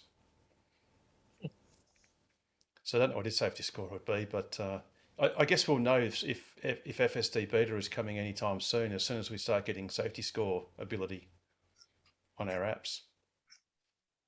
And the price goes up. Yes. Which, as we saw from last week's news, may be unheralded. So that unheralded. Yeah, it just means Harold wasn't thought about it before. No, it won't be unheralded. It just might be unheralded. Because I will report on it, I promise. Have we talked about you being on Talking Tesla? I've been out for a few minutes. Harold? No, he hasn't yet. He was on No. Talking Tesla. When he wasn't on, he was talked about. Yeah, it was nice of the guys to give a shout out. Yeah, it was great. I can highly recommend it. It's a great podcast, just talking Tesla. It's very silly. It is, yeah, and it's great because one of the guys is an expat Aussie, Mel Herbert. He's an emergency doctor, or retired actually, and Robert Rosenblum, who is still currently working in ER doctor, and who was the third guy? Robert, Mel, and whoops. Hopefully he won't watch this program, unlike Elon. But yeah, great guys. But yeah, thanks for the mention there, Richard. Not. But it was funny. Yeah, it was good fun. I think on the Patreon episode they accused me of being a New Zealander. Oh dear. Mel Herbert, Tom Wolfson, and Robert. Tom Rosenblum. Wolfson. Yes, Tom. Yes. Yeah, apologies, Tom. Yeah, great. It's a great show. They've been doing it for donkey's years. They were actually one of the very first Tesla podcasts out, and they're highly entertaining. So, yeah. It's as live as it gets. Yes. Yeah. Look, they're not always right, but they're always entertaining. And they were almost as free with their lingo as Nigel was when he was describing whatever it was he was describing. I forget what that was. He was just resembling his background, that's all. Anyone else got any questions or snippets of news or stuff that? Yeah, shouldn't be Harold, news? I've got one. Dale, go. Yeah. I was watching a video tonight with that Tesla Tom, and he's using that EV6 at the moment. And he was saying that he was showing a video where he's got a vehicle to load. Yes. Is that likely to be something we get in the future? Yes, the Cybertruck has been announced as having vehicle to load capacity, which, as you see in the news, is no longer able to be ordered at this stage. The bad news is there is zero chance of your existing cars doing vehicle to load, because the onboard charger lacks, it has diodes fitted to one of its stages as opposed to transistors, so the power can't flow outside of the charger. So any of the existing Teslas can't do vehicle to load, but at least we know the Cybertruck will be able to. And that's something that's not going to be able to be retrofitted. No, the best way you could the only meaningful way you could retrofit it simply is to fit a 12 volt to 240 volt inverter into effectively the cigarette lighter, or whatever you want to call it, the 12 volt outlet. Although that's limited to 120 watts, or maybe a little bit higher, maybe 12 amps at 12 volts, so 140 watts roughly. But if you wanted anything more substantial, you would have to do a Johnny Edwards and hack into the wiring loom and get some real battery power out to an inverter, basically. The EV6 does do it through the charge port. I think is it 1500 watts it can put out, something like. Well, he 3600. He was running from the EV6. 2.2 kilowatts. He boiled a kettle, and he used a hairdryer and a air fryer, quite a few things. Yeah, that's only. Yeah, sorry. So 2400 watts. Yes, yeah. So 10 amps. Yeah. Yeah. Look, it's just not going to happen anytime. Any of our old cars, you can't do it. And at the moment, all the Tesla's announced is vehicle to load for the Cybertruck. And what they haven't announced at all is any type of vehicle to grid, because technically the CCS standard forbids it. Although that's not to say that Tesla couldn't do they couldn't have like a port that you could connect to like a Fronius or a Huawei solar system and have it simulate a battery or something like that. That could certainly be done, but whether Tesla's interested or not is another argument. And the main argument is the battery that's in your car, that's basically sitting on four wheels, is exceedingly expensive compared to stationary storage batteries that don't have to worry about weight limits and things like that. So you're much better off having stationary storage in a house that's fit for purpose or designed for that purpose than exercising the lifetime life cycles of your own battery in an expensive car. Elon has said that the first Roadster, the first gen Roadster, had that ability, and so that was 12 years ago, and they haven't put it into the Model 3 because no one used it on the Roadster. That was such old hat. That was a long time ago, and now everybody wants it. So he needs to be putting it into his vehicles, because all the vehicles nowadays are coming out with that facility, and people want it. They didn't know what it was back then. The question is, yes, there's no doubt that people want it. Question is, will they use it?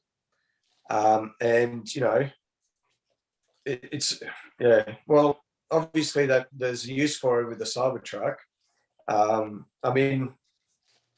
Would you want to? The problem is, like Elon said, if you're using a car battery for, as backup for your house, well, when you need to use the car, you might find the battery is drained. Well, that's not very good.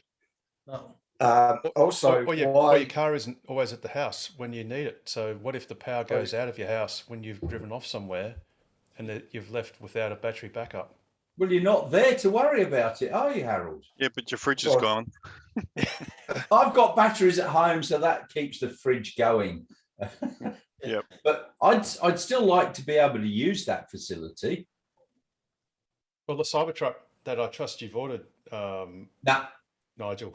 Don't want it. You can't order it now. I want my Model Y with vehicle to household or vehicle to load capability on my Model Y, not the Cybertruck. What's going on? Maybe you could mount your car on like a dyno setup, which has a motor, and then you just have an actuator on the accelerator, so that when your house needs more power, it just puts the foot down on the car Called a and brick. spools up the generator, and then you could actually recharge the house on solar during the daytime on regen. So then you take your foot off the accelerator, and then it regens back in. So a Model 3 Goebel. So Yeah, yes, brilliant. yeah. Need the big ball. By the No, way, no. that's a trademark. I've just decided to trademark that. So I reckon that would be the most useless gadget you could ever build, and probably John, quite an No, expensive one. that's Go for what it, the John. Tesla bot's going to be on. The Tesla bot's going to go on a stationary bike to power your house.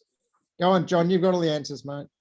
No, look, I've just on a serious note with this, vehicle to grid thing. If you just take a bit of paper and a pen and calculate some numbers, right? If you just estimate a certain number of cars in 10 years' time or whatever, EVs, and they're going to be, say a nominal 100 kilowatt hour battery, right? And look, let's face it, guys with batteries like that, you never, unless you're traveling, if you're around town, you never really use that, right? There's probably 60% of that battery you never use while you're running around town. True. And if we got the whole place set up everywhere cars parked, so street parking, bloody undercroft parking at buildings, at home, at your work, everywhere you go, you plug in. And all those batteries, there's going to be a huge amount of capacity just available, for potentially grid stabilization. And you could allocate. And it could be you could allocate 60% of your battery to the utility and say, listen, you can use 60% of my battery. Just leave me a minimum of 20%, whatever. Plug in, and wherever you are, that capacity could be used either to take excess or service demand, and be a massive thing for stabilising the grid and sorting out our problems. And if they just would deregulate the thing so that the price of the power, when there's too much power on the grid, if the frequency is just going up a bit, well, the price comes down, people start using it. And if the frequency is going down and there's not enough power on the grid, well, then the price goes up and then people start putting it back in. So you could set it up so market forces could actually do the stabilisation for you. It just seems simple to me, but Isn't that Tesla Autobidder software already happening over around the world?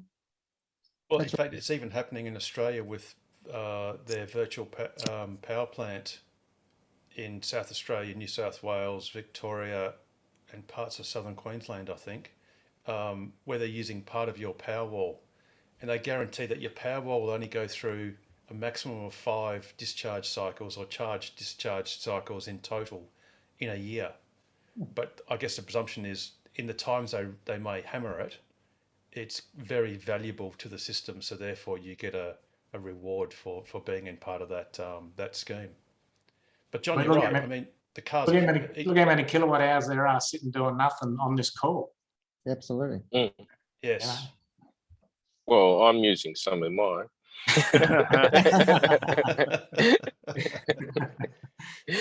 Bugger all. You got the heat warmer on again, Paul. I was talking Oh about, yeah, I got the aircon and the heater on. Yeah.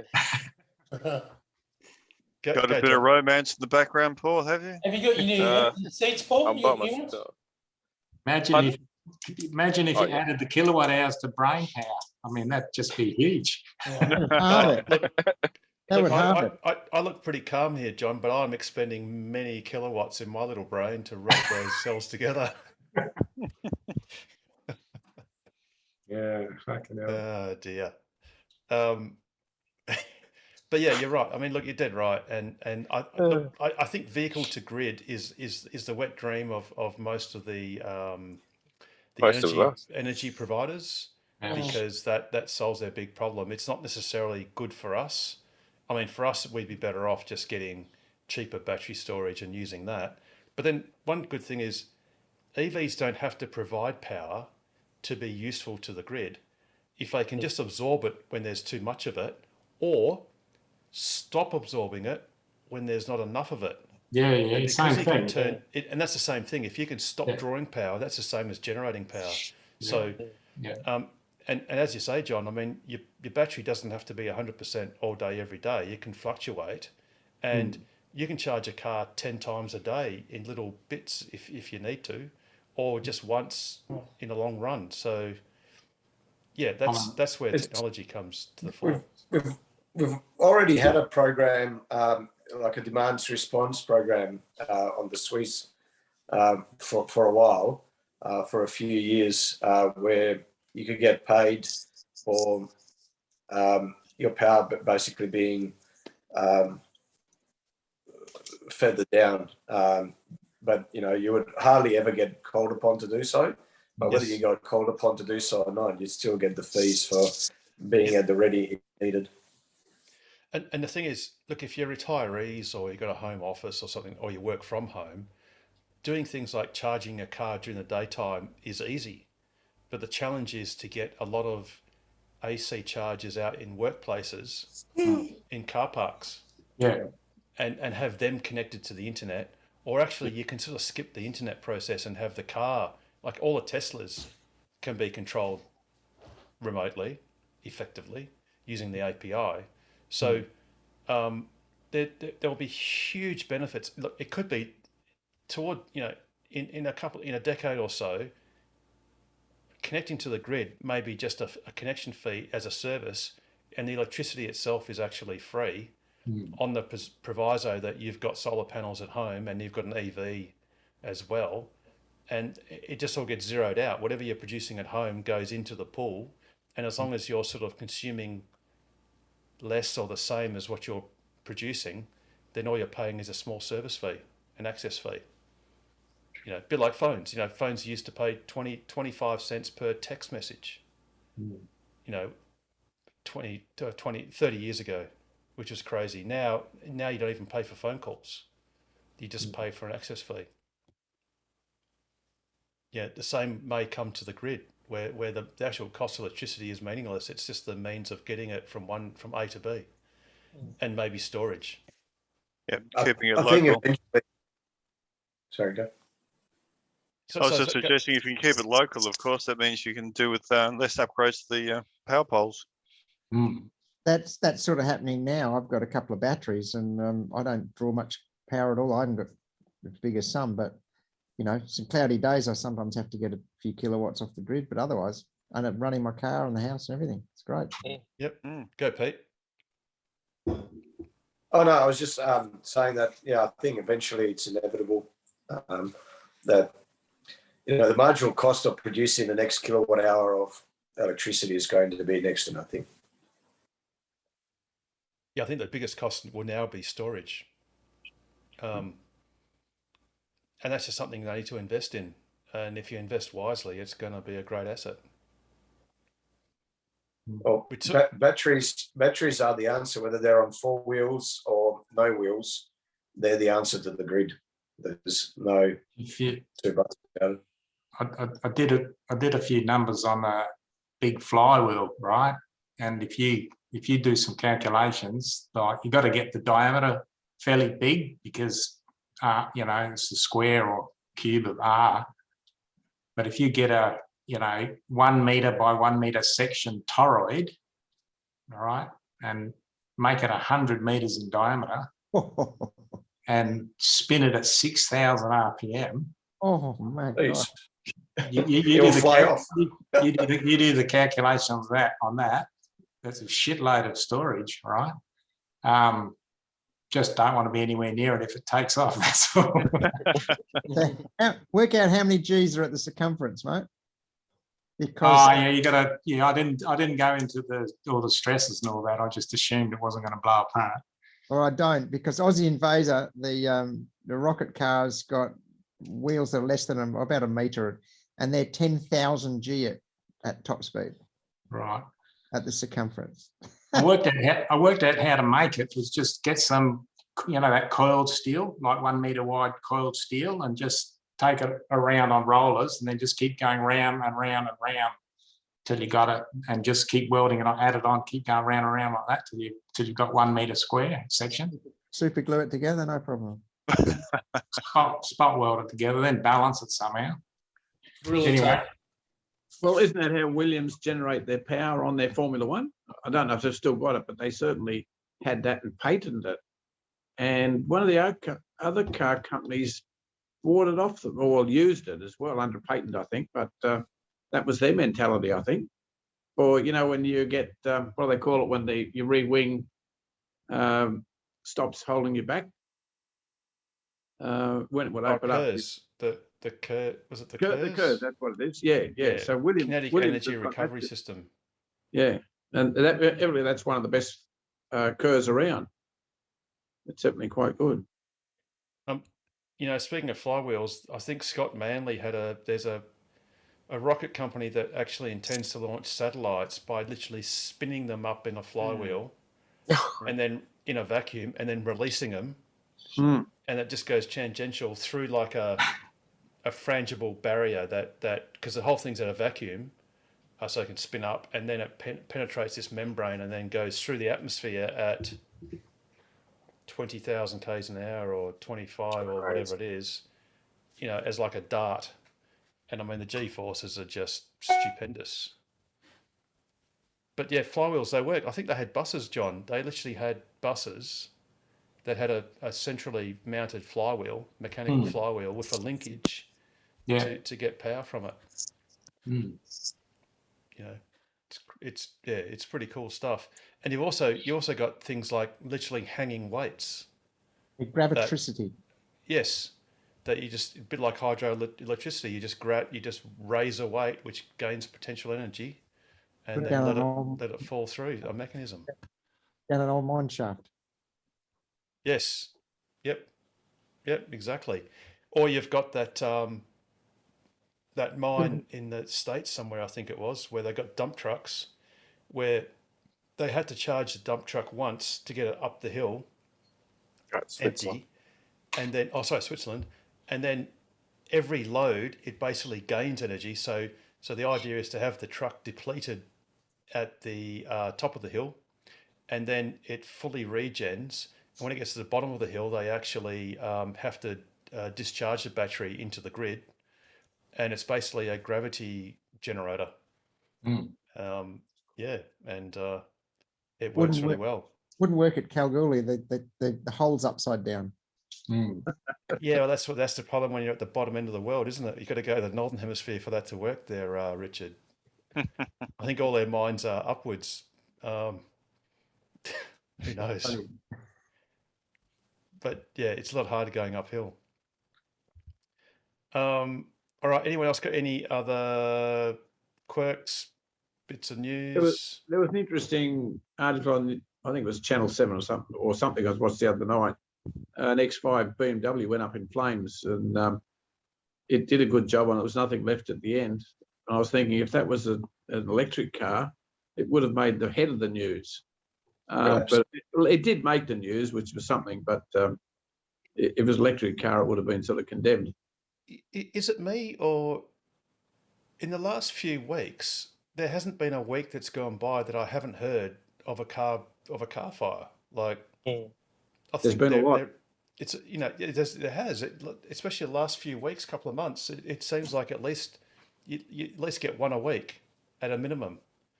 You know, when you hear the traffic report, they'll go, "Oh, car fire on Tonkin Highway and car fire on here and there," and it's out of control. You've been playing with matches, Harold. Oh, who hasn't had a car fire? I've had 2 Lotuses catch on fire. Well, that's the problem. You put on Lotus. Yeah. Oh dear. I put them out. It's all right. Yeah. How do you do that, Richard? Do you just put them on their? Do you just roll them over onto their roof? No, the first one was about 100 years ago. I was down in Albany in my lease, and I had I was going down this corrugated gravel road, and I thought, geez, a lot of dust behind me. I looked in the rear view mirror. I thought, that's not dust, that's smoke. The smoke was coming up the inside of my back window. So I told my girlfriend, jump out, and I had a fire extinguisher, you know, in front of the seat between my legs. Jumped out, popped the boot, and the boot just erupted, and I out with the dry powder, put it out instantly.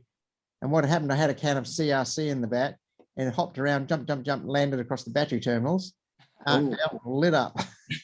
that was a bit exciting. She wasn't too happy to get in the car after that. Anyway, all worked out all right. So I just found, just did a little bit of Googling and just happened to find this, which is at the Wanneroo Shopping Centre. And it's like, why is that car on fire? I mean, really? Oh, it's probably been stolen. It's Wanneroo. It's Yeah. Wanneroo. That's what I said. Bloody hell. But did you see Rob Mao? They were talking about the stats of in America of gas versus electricity, 11 to 1. It's crazy. Yeah, Well, it's actually, just Richard, under it- 11. Yeah. It was even on Ask Us Anything Yeah. in the news. Oh. The very Last same. week's news. That's last week's week. news. That's last week's news there, It's last there, Richard. I'm a bit old, mate. Don't worry. Getting hot here. Oh, that's okay. It eventually soaks in. Yeah, no, it just takes ages to ooze out. Sorry, say again. Takes ages to ooze out. Well, yeah, that's So- exactly right.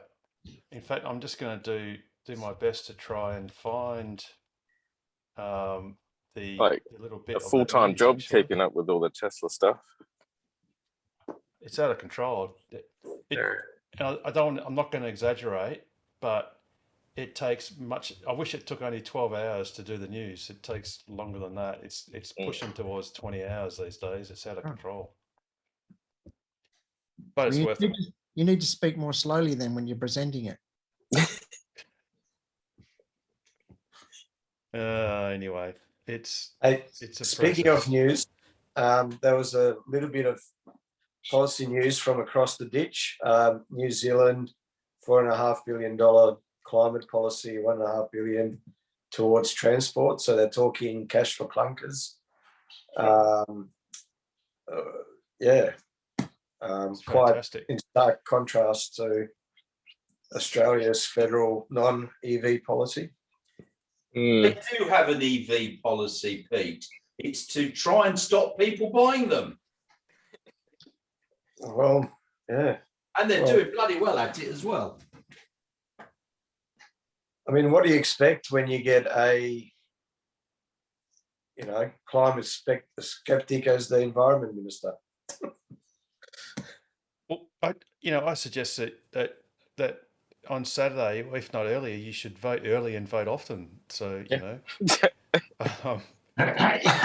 and Pete, I dare say you won't be welcome at the polling booth. So I already voted. I already voted last week. Oh, now, well, that was thinking ahead, wasn't it? I was ahead of the curve.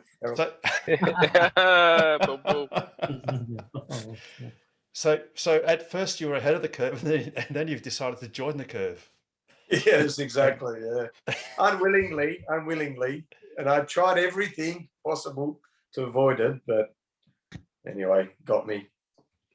Yes, well, this is true. This is true.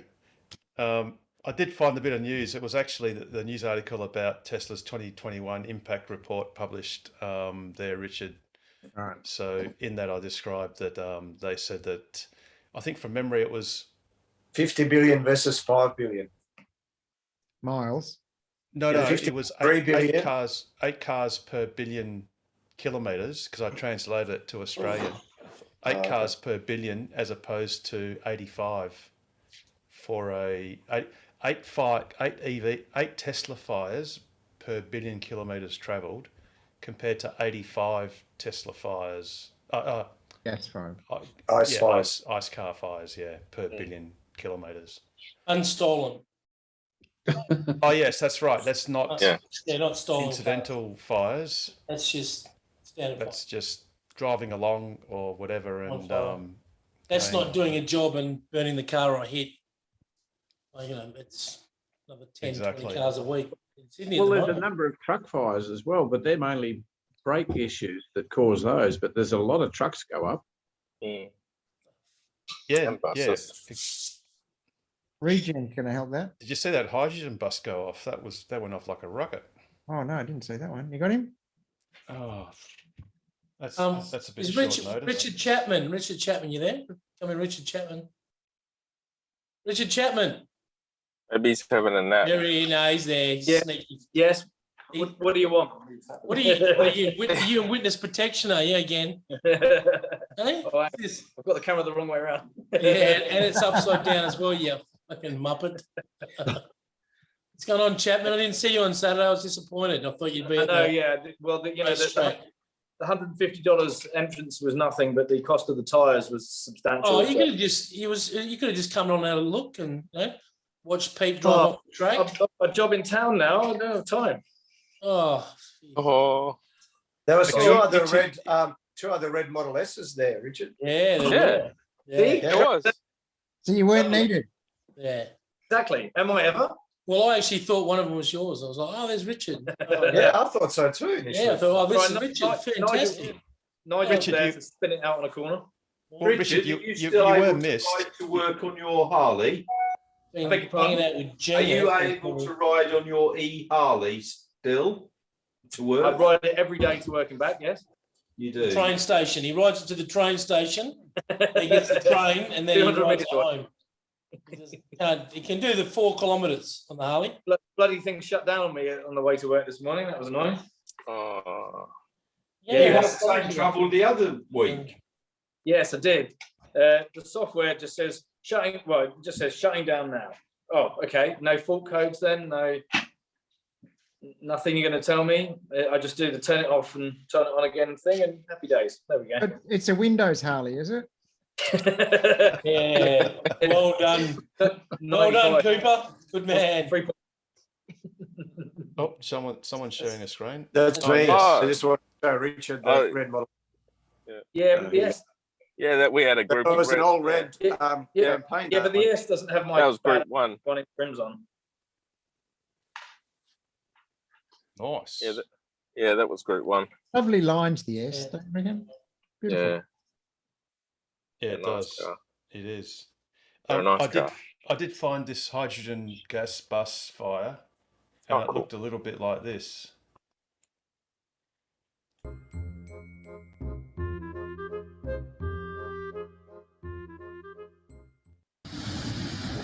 Oh, Jeez.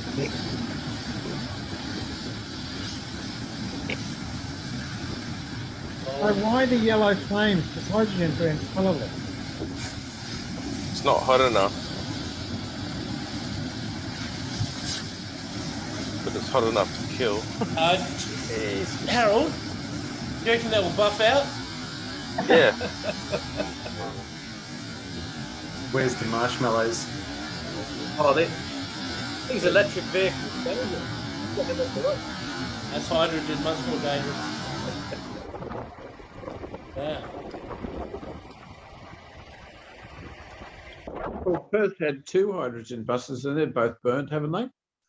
No, not they yet. were destroyed. They had to. That was by Ballard Engineering or something. And one of the weird requirements was at the end of the study period when they were trialing them, Transperth was obliged to dismantle them, and like they had to stop using them. So they had to basically stop using them, dismantle it, destroy the buses, and stop using them, rather than didn't just they- continuing on. I thought they both burnt out the No. back. There was a fire on Oh, both out the back. Oh, there may have been fires. Now, Jared, you were saying that maybe we could just apply to those buses a little bit of this, like that, you know. Touch up. Yeah, Easy. exactly. Yeah, a bit of touch up. It's good stuff. Buff it out. Yeah. A little bit of rub up, touch up will be fine.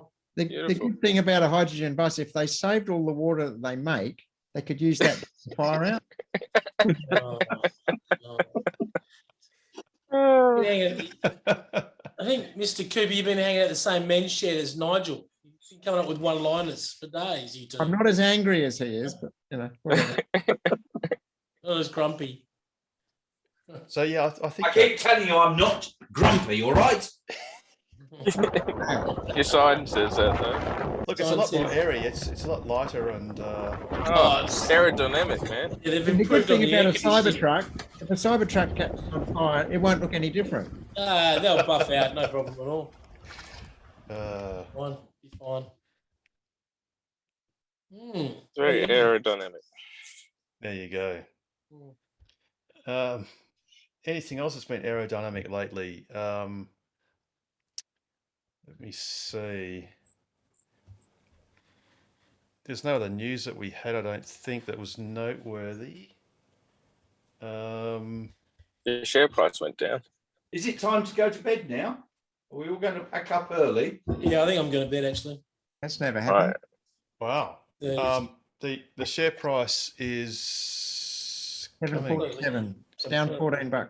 747. It's going down like an aeroplane. Jesus It's approaching Christ. it's approaching Nigel's better Yeah, I was about to price. say, it's almost time to buy some more, isn't it? Hey, no wonder Pete's feeling sick. Fucking hell. Ark Invest, I'll be feeling sick too. At that Ark share Invest price. predicted a price of 4,600 US. It'll come back. You'll fucking 2026, I think. So, Just a phase. hang on. So Nigel, sorry, say that again. Ark Investors predict the price of 4,600 US a share in 2025 or 26. Yeah, that's in line with It will Pete come back. Petrosky's. It'll be at 1,400 in a matter of time. It's just like yo-yos when I was at school. Yo-yos were popular. They'll come back. It's going to take a few more years, but it'll come back. There's no problems. Just hang on. Pete Petrosky Nostradamus. Pete Nostradamus said that it would be $5,000 by 2025. Exactly. And it'll get there. $20,000. Ark Invest have been listening to him. He needs it to get to that figure because he can't keep sleeping in his car. That's just You need to bad. press that. That's You need just to bad press that. business class. That's just a shit business class service. That's like flying some crap airline where there's just no hostie. It's just on the seat. Harold, when you say that, you got to press the button. Got to press the button. I was saying the disclaimer thing. Absolutely. I It's- apologise. it's, The following do your own statement is research, general in blah, blah, nature blah. and shouldn't be taken as personal Don't take it professional seriously, advice. If you're on the Listeners like should most seek of us, their own you're probably independent all right. assessment from a qualified Hey, advisor holy, and not holy, rely holy. on the general nature of information in this program. Hey, fucking drunken solo, oh yeah. Oh yeah. Harold, you should have just got Jared to record it. I've got a question. Yeah, it's I would do my drunken solo. You drunken solo. They go advice. No worries. Go, Paul. No, someone else said they had a question. So Me. Oh, sorry. Does Oh, anyone go, know go, how sorry. you turn that? How do you turn the passenger side vent off when there's someone sitting in the passenger seat on the Model Turn 3? it off. You can't. You get them to flick it up all the way, or Yeah, so but it's that's not in still their not- face. You That's can't still turn it not off, good Damo. enough for Or tell Minister of Princess to Finance. split it. You can split it. Minister of Finance. I know. Like put your fingers like that and then That's split it. Still And then it not goes good around. enough. No, Tell her to sit in the back, Damo. not good enough either. You, Yeah. actually, you know what you can do? You can split Actually, it. Damo, I've got You the can split solution. it. You can split it and then put the temperature. No, sorry. Go. No. So I've got the solution. What you do is you get some Gorilla gaffer tape. tape. Gorilla tape. What, you put that over your passenger's mouth so Is- they don't Is that complain? on, Yeah, so- it's on yeah. Teslas. It's on Yeah, Teslas. there you go. You're right.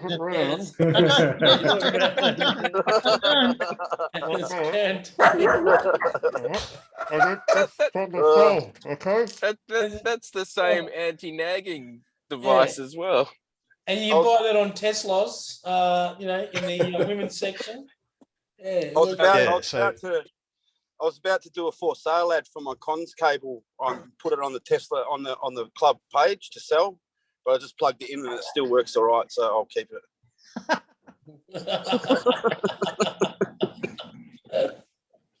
Oh God! All right. Well, I've got a slight problem, and no, it's not the backseat driver.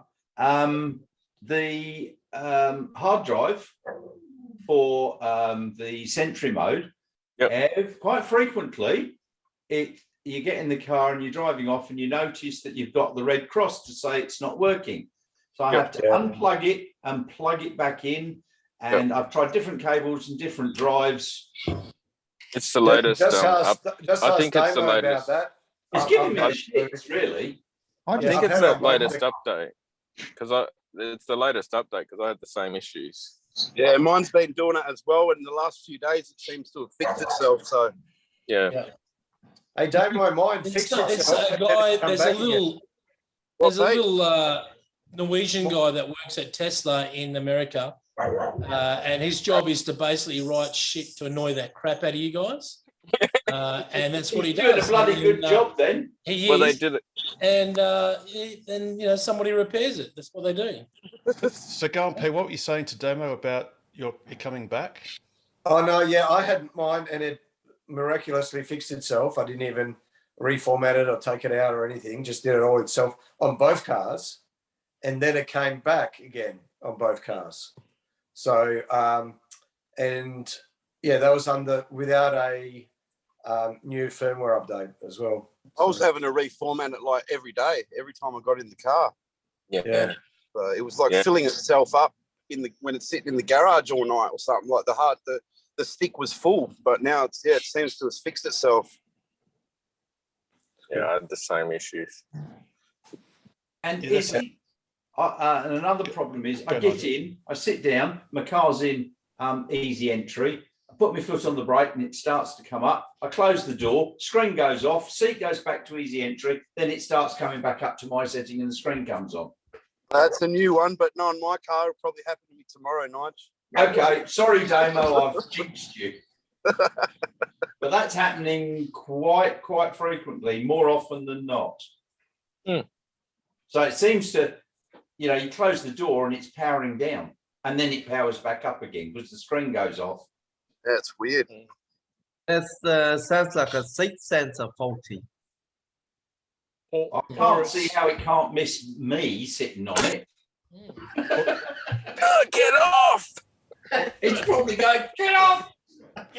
Get off, you fucking bastard. One at a time, please. Isn't yours saying the same, Jared? It does, but in a different language. Very It's more in Russian. Yes, Schnitzenhausen. One at a time, please. That was a good comment. Schnitzenhausen and the Schnauzenhausen. Nice one. I think the seat sensor faulty, Nigel. I was wondering about that. I think he killed the seat sensor earlier. Yeah, too fat, that's my trouble. Broke it. Broke it. Oh, there you go, eh? Oh dear, really, Jared? Time for a nap, Yeah, is it, Jared? time for it's been a hard day today. Oh, Yeah, hard day I've at been work. worried. I've been sick to death, worried about Pete. So hopefully he's going to get through for the day. I thought I would have had it like, you know, would have been ahead of the curve, would have been at the curve. The curve stopped. I was worried. I was like, you know, The curve of the head. it's been a hard, it's been a hard day. So yeah. I actually made the mistake of mentioning that Pete had got COVID, and to my wife, she's like, "Holy shit, were you wearing a mask?" And I went, "Yes."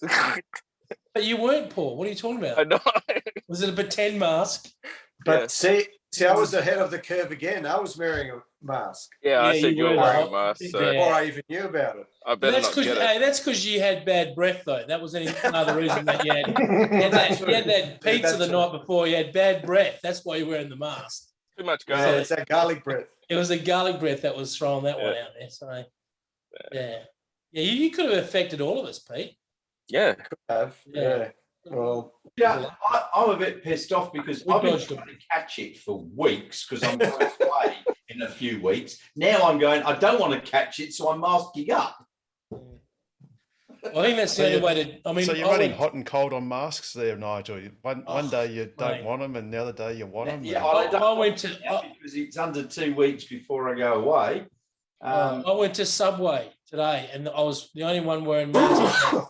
There's like 25 people there, and none of them wearing masks, and the staff weren't wearing masks.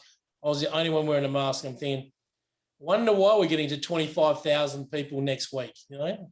I was amazed actually that so many people were wearing masks. Oh yeah. I mean, at my local shopping centre, about half the people were wearing them. I was up carrying up again today because I went up to Perth for my son, and there was about a quarter of the people were wearing a mask around there. I've been wearing mine everywhere before. You know, You're supposed to be an ISO, Pete. Shut up. No, before that, and before my wife, when they said no more wearing the mask, I still wore it to the shops and that because he wasn't Yeah. based on medical advice. No, 100%. You got to be in the right areas to either wear a mask or you don't. I mean, outside where we were, Paul, I think we're pretty safe. Yeah, no, I mean, we'll you be right. had more chance of getting run over by Jurgen than you had anything else. Don't worry about getting COVID. Oh, there was this much room. Eh? I asked Pete if he caught it whilst he was wearing a mask because maybe I shouldn't. Well, there's we don't two. know. There's only two possibilities where I would have caught it. So one was before my wife tested positive, was on the Friday night when she came back from Broome. So we slept in the same room. So I wore a mask and she wore a mask when I drove her from the airport. And then we got home. She did a test. She was negative, so we took our masks off, and we obviously slept in the same room, same bed. So that's either I caught it then, but even on Sunday at 3 o'clock, I was still negative from a PCR and negative with rats right up until Tuesday morning. So the other possibility is when I was handing her food and stuff through the door. But when we just sprayed down the air on both sides of the door. I was wearing safety glasses and a mask. And literally didn't have the door open for longer than 5 seconds. He had the full scuba gear on and the spear gun, and if she came like and the flippers and flippers, and then when And you regulator. appeared, she said she forgot hers, so you said, "Okay, just use mine." So you swapped, and then like, so Nigel, being the retired doctor in the house, it does take some time for a PCR to actually blow Yeah. positive Yeah, look, the after correct- exposure. Correct. The PCR, the PCR is different to the rat. Yes. The rat is not as accurate. No, it's hidden. not as sensitive, isn't it? It's No. not sensitive, no. It's just a supply method. It's just you're measuring the viral load. Now, with a PCR, what they do is they do multiple concentrations, so they can pick up a smaller amount, whereas the rat is just you spit or shove the thing up your nose and there's no concentrating of the viral particles. So the rat can take, well, that's why a lot of people can have negative rats, although the positive PCR. It's Yes. inefficient, but better than On nothing. Sunday at 3 o'clock, I still had a negative PCR, but there's still a possibility that I could have caught it on Friday night because it might have taken more than 2 days to show up even in a PCR. Is that Yes. correct? That's Yeah, it is. That's right. Yeah, dead right. Because a PCR can't detect one virus particle. I mean, there's a limit to how many it needs, in dilution. But the rat requires your body to start producing antigens, and that takes even longer. I mean, Bjorn Nyland had a great video where he was sort of taking the wee out of, because he's an ethnic Thai Norwegian, and he was saying, "Oh, these cheap Chinese rat tests didn't work very well," and he had a PCR, and he eventually blew positive on the PCR, and later that afternoon, his rat, the day before was a negative rat. The next evening, the line was dark as, like the double line, very distinctly positive within 24 hours. So it's a bit like a pregnancy test. It just takes a bit of time to work its magic. What's the feelings, Pete? Just tired. No, it was actually pretty bad yesterday. So yesterday afternoon and all last night, I had fairly high fever. I was shivering, headache, quite a bit of pain behind the eyes, sore throat, just like a bad flu. But it really improved this morning. And The kids are clear? No, the kids aren't at home. So good. You shipped them off. Yeah. No, he left them in the casino car park. He sent them to Ukraine. Casino car park on dog mode, Casino car park. I was just thinking, there's such a thing as man flu. Are we going to have man COVID? God. Oh, they couldn't possibly be man COVID. I reckon they need more ICU beds. Yeah, definitely. Definitely more ICU beds. Oh, that brings me back to a time. Yeah. Yeah, there you go. Deary me. Oh, well, I think I'll be saying tatty bye, everybody, and I'll see you all Yeah. next week. See you, Tatty Nigel. bye, Nigel. So you will be back next Oh, week and not the week after. Yeah, well, I might try because it's 7:30, so that in London is going to be 12:30. When are you flying out, Nigel? Yes. 2 weeks. 2 weeks. Qantas, you're flying It's 2 weeks yesterday. Oh, so you're flying Qantas straight to London? Yes. Really? From Perth. Any idea when? Oh, tell us what it's like because we want to do that. It starts on Monday. Christmas. Yeah. Oh, you get on a big plane and they bring you food, and you sit and watch movies and yeah. And you can't open the door. You can't. Oh, if you get is it another thing than business class? I'm doing premium economy. Oh, so general population back. Well, no, in the middle. In the middle. A standard prison. Bloody hell, no. So Before- Nigel, is that on a 767 still? Yeah, sorry, Dreamliner. the Dreamliner. The Dreamliner. It's a 787. Dreamliner. Yeah. So it's just past the 44-gallon drums that are on fire to keep people warm. Just past those, that's where you're premium. Yeah, right. We don't get the chooks in our section. That's in the section behind. Yeah, that's further back. Yeah, that's.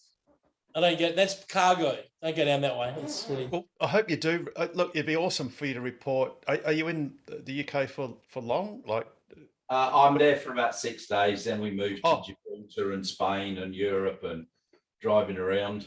well, it'd be awesome to get our TOCWA correspondent in. Well, international I'm actually European correspondent. thinking of doing that, and we've got Chaz in Tassie, so I thought we'd have grumpy old man in England doing the longest report. I'm also hoping to jump in a Model Y while I'm there and do a test drive, and then I'll make it all bloody jealous. Oh, that's terrible. No doubt you will. Is that when you turn from the grumpy old man to the wanker old man? Is that the same? Change the logo up? Is that when you? I'll turn from the grumpy old man to the old man wanky. I mean, old man wanky. Apologies to the YouTube algorithm for flagging this as adult content, but No, it's not. Hey, it's 10 o'clock. most of us are grown-ups. That's right. And I'll see y'all next week. All right, Nigel. Have a All nice right. sleep. Bye. Take care. Take care, Stay Nigel. safe. See you, Nigel. See you, Nigel. Actually, that'll be really good. I reckon what Nigel should do is do reports from every supercharger that he can't use in his ICE car, and go, Yeah. "Oh my God, there's supercharger here, and there's another one there." And Can't use any of those. let's hope he goes to the other Perth, which has more superchargers than our one does in Scotland. When are we getting more superchargers? I mean, seriously. Nigel knows. Harold knows about the one that's going up in Northbridge, but he won't tell us where it is. No, but I saw the map today and it said Q4. Yeah, that's right. Yep. And I was Yes. just going, when are we It's going to get been- more? We got heaps of cars. You have a look at the map, like the supercharger map, Europe and that. It's insane. They're everywhere. Oh yeah. Oh yes, yeah, and the Millions. US and even Yeah. China, it's Oh. literally out of control. Everywhere. In fact, 15,000 worldwide. that's plugs though, isn't it? That's not. Yeah, Oh no, stalks. no. There's 30,000 plus. There are 30,000 superchargers, Oh, Jesus. and if we go find us, Hey, Harold, what's the time limit now on ordering a car in Perth? What's the blowout now? that's still 9 it's to into 12 next, months. it's into next year, so it's basically it? next year. Yeah, 9 to 12 so- months. So getting back to this, so yeah, the Perth supercharger Oh, here we go. is Q4 2022. So most of the installations throughout Australia have blown out towards the latter part of the year. So Armidale is Q4 as well, and Newcastle is, so they have blown out. But yeah, as you said, I think it was Domo that said that if you go into Europe, it's just out of control. I mean, Europe's not big. So if we go for scale, so if we let's just get from Geraldton, like just half of WA, and you just zoom across Yeah. to Europe, You won't fit them on the map. It's just we out get- of control. You know, it's just out of control. How many's in the Ukraine at the moment? None, zero. None. Well, They there have was- zero in Ukraine. They were There is charging, one getting planned. free charging in Ukraine. Yeah, no, it's in Poland and Slovakia and Romania. No, well, I think it's mainly in Poland. Basically, surrounding countries have free supercharging for all EVs, so not just Tesla. And in fact, if you go, I'll just go off screen for a sec. You have to actually, well, we can possibly do this live. If you change your location to, say, the Netherlands, which I'm doing badly, here we go, Netherlands. It's all right. Then you can actually change it to superchargers. Oh, it's in Dutch, but anyway, this is superchargers for non-Teslas, and you can actually see. Oh wow! Oh, what the UK's on it as well. Cool. Yeah. So quite a few superchargers in the UK. In fact, if we just notice how that's all superchargers, and if you go ones for non-Teslas, it's a subset, so there's less of them. But the Netherlands is all of them. So all of these superchargers in the Netherlands, basically, it's almost the same map. They haven't got the red light district anymore, Harold. No, they've only got the red charging district where you get That's charged it. even harder and more and quicker. So even in Norway, I think almost all, not quite all of the superchargers in Norway have been opened up to all comers.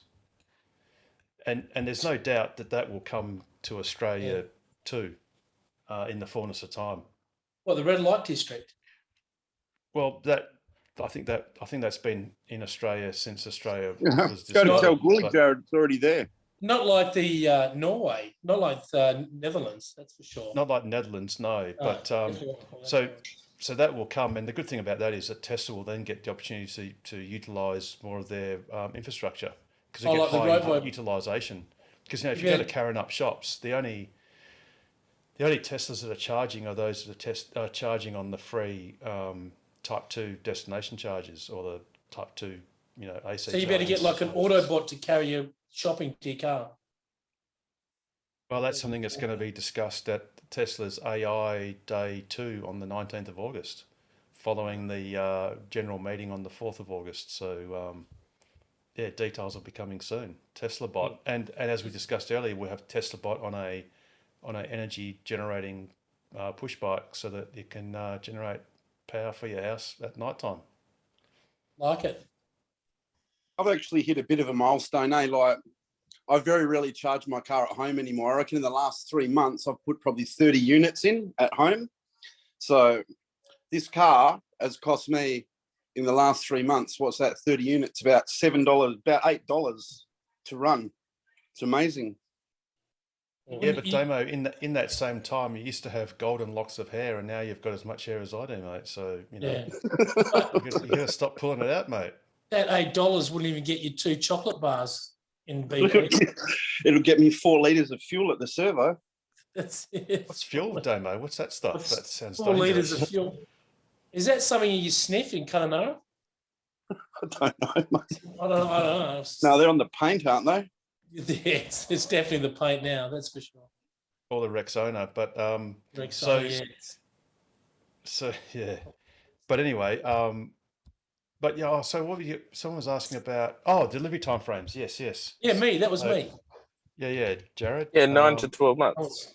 Yeah, Is it's it still 9 to definitely 12 not? months. Yeah, I checked today. Well, let's just do Because I the equation. Do it live.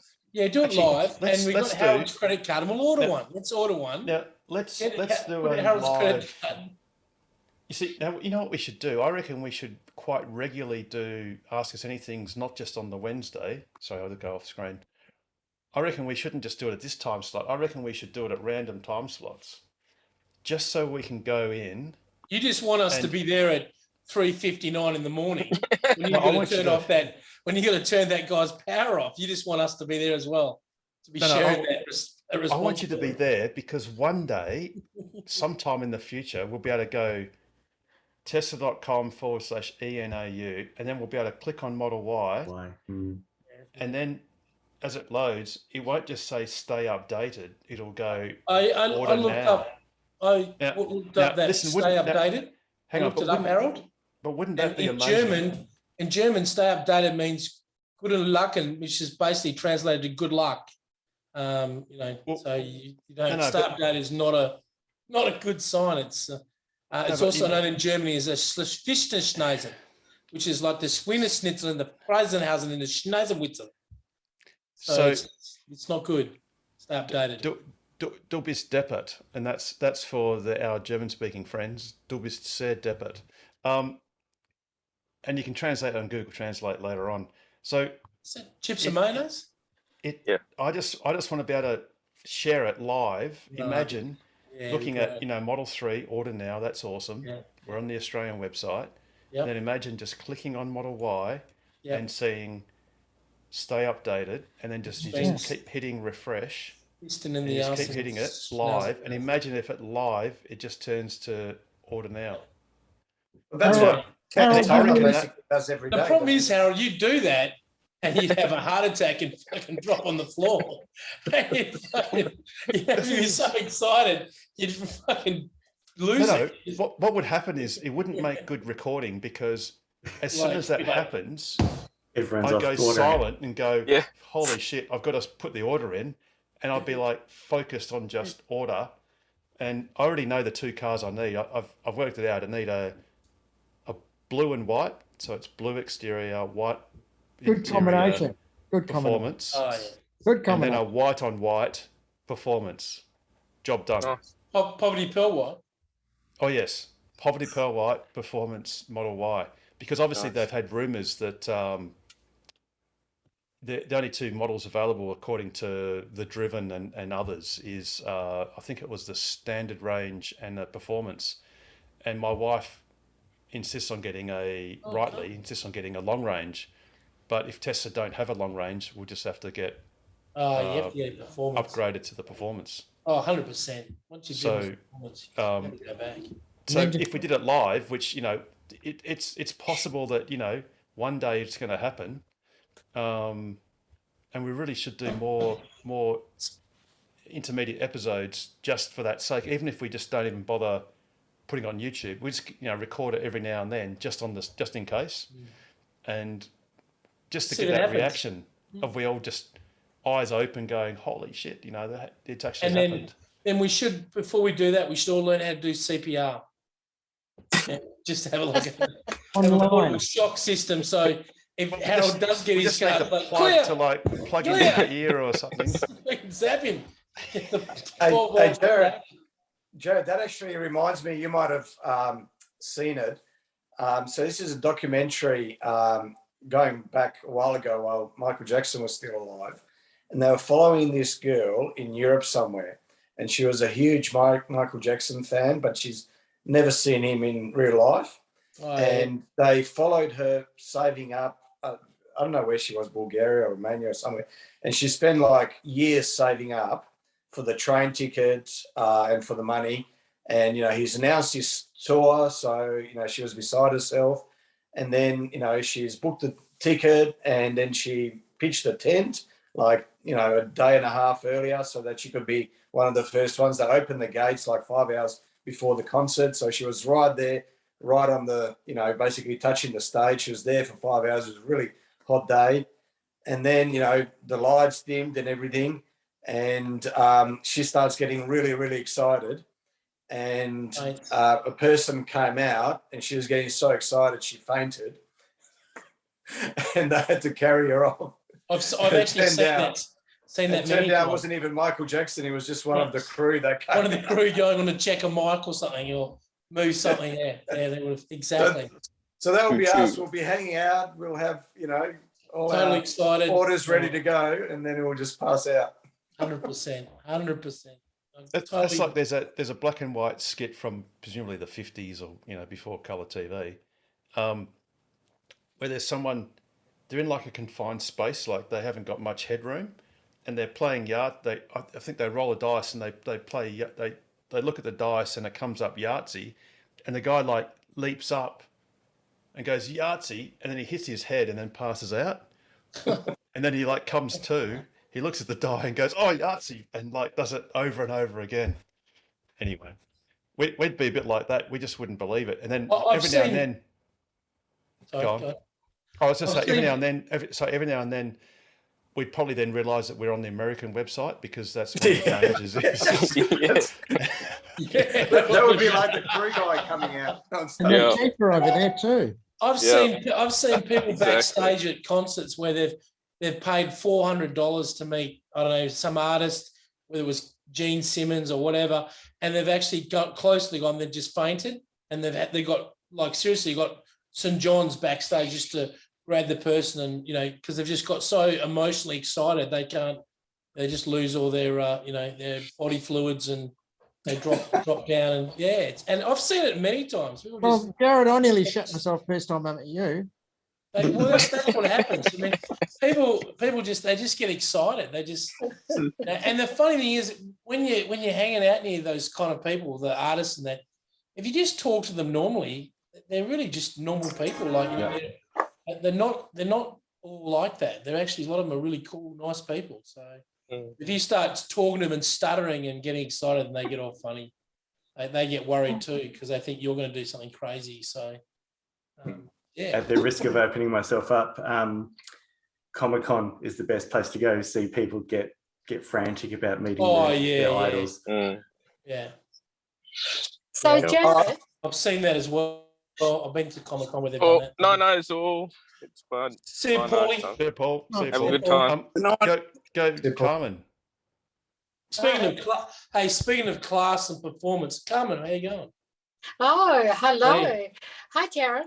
Hey, Hi, speaking of Michael Jackson, Oh yes. I have met him personally, Yes. but What- I what- got an autograph for my two children at the time. It was at Jan Holmes-Accords' home. Yes, when he had to And, come over and play because he bought the music rights to and he had to come so over and do they it. had a party for him. Yeah, remember and, it well. I I was went. at that party. So I got two autographs, Mhm. and one of them is missing. We may have thrown it out because it was for my boys, but we do have one left. And my daughter said that you can't do anything with it because they wouldn't be able to identify that it was genuine. That's not true. That's not true. No, they'd have records of other autographs that he's done, and they'd better check that to see if that's the case. So you'd be able to Okay. get that. You'd be able to get that verified. What do I Carmen, do? you've got providence, because you can say that you were there at the time at Janet Holmes-Accords' house on Yeah. that date, or near that date, which is telethon, obviously. And Yes. Oh no, she can verify it. yes, Jan's still alive, so yes. Definitely you should be able to do that quite easily. and then what do I do with it? Well, you could I'll put give it you up on 50 bucks eBay for and it. sell I'll it give to you, somebody. I'll give you 50 bucks for it now, Carmen. Get it off your hands. There you go. I mean, Okay. That might be too much. I I'll don't know. dig it up. Okay. And That's by the good. way, by you destroying the first autograph, you've actually doubled the price of the second one. So it's a good job. Well, I haven't destroyed it. It's just that it was a little autograph book with the kids' school things, and we didn't place that much value on it. And I think all the school things got thrown out. Yeah, well, they'd be worth a bit of money, Carmen. I don't know how much, but it'd be worth a bit of money. Yeah. Okay. Good. I'll get my daughter to try it out. Hey, Carmen, did you get your woolen sheepskin seatbelt huggers? Not yet. No, I haven't been. I've had a lot of more important issues at the moment, but I'll follow it Have you up. ordered them, Carmen? Or they? No, I have you- want to go see them. I want to go and take the Oh, car and see them. Gotcha. So I ordered a set from the internet on Teslarati. It was horrible. I sent them back and got a credit. There were seats and backs individually. It all looked too complicated and they were not nice. Well, these other ones are really good. I actually found Yes. my seatbelt covers the other day, so Yeah. they're really good, and they're the genuine skin, so they're Yes, fantastic. yeah. So I'll take the car there and I'll get them to do it all. I've sent a couple of messages out, Carmen, because I don't know how to set. I've got some Australian lamb's wool brand new ones here in grey. If you want them dark Oh. grey. Okay. Yes, I do like grey. Damo, is that you looking like you're about to rob a shop? No, that's Pandemic Man. Is it? That's a Hey, Damo, I hope went- you you went to a shop. protected my mask before wearing it. Where are you? He's in the Gosnell's 7-Eleven with a spear gun. He's- I'll let actually what you might want to do, Damo or Carmen, is put your number in on the chat, and then you can Okay. just ring each other or whatever, I can do that. and sort that out off grid. Yes.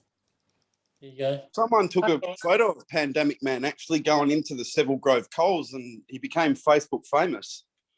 There you go. Really? He did. And wow, so that Oh. was good of you to out yourself there, Damo. Richard Cooper, a young guy called Lance. He was here before, earlier today. He's going to install a frunk, automatic frunk thing. Hand show front And he's, kit. and he's very nervous about putting it together and doing it. Has he bought it already? He's bought it. He's got it. Yeah, he's scared about putting it. He can't put it together himself. Oh, And so- Pete Paskowski sent him to some Russian organisation called Rub and Tug. They used to be called Rub and Tug, but they've changed their name to something else now. And they only charge $300 a minute, euro. But maybe you might be able to help him. He said he'd pay for your golf for 3 or 4 days, so you could get a couple of good swings out of it. Was that a golf? Was that golf clubs? Was that? That's was that golf. A Yeah, year it was a membership full. to I Curran think it Up was Golf a full Course? I'd be more than happy. Callaway kit. I don't charge for my time now. I'm retired. Yeah, well, would you better give him a bit of a hand? He Of feels. course, I'd love to. All right. Someone put me in contact with him. Yeah, Harold will put you in contact with him. Yeah, Lance, I'll- lovely man. He just got his Tesla and he's putting that. It's just the front session. He was pretty keen to do it, but once Harold showed that how he lost his finger from getting jammed in the door, Yeah, then what it I- sort of like went green, and then that was the end of it. So Well, see, what I did, Richard, is I tried the carrot test, because that force thing when it closes, Yep. and I went a bit too close to the hinge part of the frunk, and that was the result. And it was brutal. I just couldn't help it. somebody on Saturday asked me, I forgot who it was. How did Harold lose his finger? I said, which story would you like? We could get a book out on how many times Harold's lost his finger. Let's watch What was the Top real Gun reason YouTube. that he lost his? Well, the real was this one. No, it was maybe this one. This one. Those rotor decks, whatever they call it, where you have all Yes. the telephone numbers, Yep. whatever. Oh, yeah. I just Oh, have the- what are the reasons on each sheet? Just have just flick it round and we'll have a chocolate. I wheel thought and- it was a paper cup from the Rolodex. No, that's another story. That's coming in the new Oh. book. That's a new book. Yeah, that's right. You've got to wait for the next episode there, Richard, to find out the. Harold, it's called Harold's Giving You the Finger. No, he's not. It's gonna He's be- giving you the Why half I'm finger. not. It's going to be the bestseller. But I'll tell you what I can do that most people can't do, and I can really get that finger right up your nose. That's always one of the. It's a Sure. good party trick. That one. Sure, I Good can do party that. So trick. Yeah, it was like, I don't know. now, Richard, Lance. I'm going to give you Lance's number in a private chatty thing. There you are. There. Send him a message, Richard. I think he's pretty nervous about. Yeah, no worries. That's it there. Can you see that, Richard? Yeah, I can. Yeah, cool. What's really- Lance? He's bought What's it. his He's second got name? it. I think his second name is Myers. At least that's the name of let's just say I've given you the phone number for a Lance Myers, and I'm hoping that's the Lance that was on. I'm pretty sure it was. I'll send him a message right now. I've forgot the wrong bloke. He'll think, what the? You'll go, who the hell are you? Yeah, that's right. Yeah, I come to help you with your bonnet. But I think that's right because we've only got two Lances, and I'm pretty sure that it's the Let's miles. go when you see tomorrow. Just just send it a message. Jared, is that what you were saying when you sent me that message? I was, yeah. Okay, cool. Because I think that's what you need. He needs help. You'd be 10 minutes. It'll take you 10 Oh minutes. no, to it's just get together. it's just you'd not blink everyone and does. Not everyone does this sort of stuff, you know. Oh, and no problem. when you've got a He loves it. $80,000 car, it's a bit of a He's adventure. very nervous about putting it together. Yeah, no. $140,000 if you got a Model S Performance at the moment. Just saying. Well, since we're being all capo, it could be like $200,000 for a Model X there, Damo. Yeah, well, my And that doesn't next even car include- is that a doesn't Model include S. the $10,000. My next car is a Model S Plaid, and I can guarantee it's going to cost me nearly 300 grand, I reckon, by the time it gets to Australia. Won't be that much. No, it'll be more On the than Model that. S Plaid, when are we going to get them? What's the track down in Austin 40 Park, Harold? You're going to get it late 2023 if you're lucky. Well, actually, you can't even get them now, so you can only put a reservation in effectively.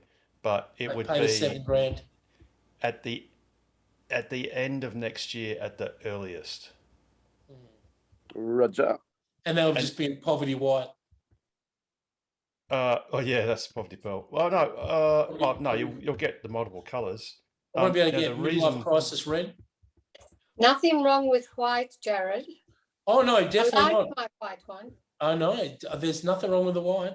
Poverty Pearl White with 3 with Uber turbines actually growing on me. I reckon they look mint. Yeah, I must admit, I saw one on the weekend. I don't like the new black handles.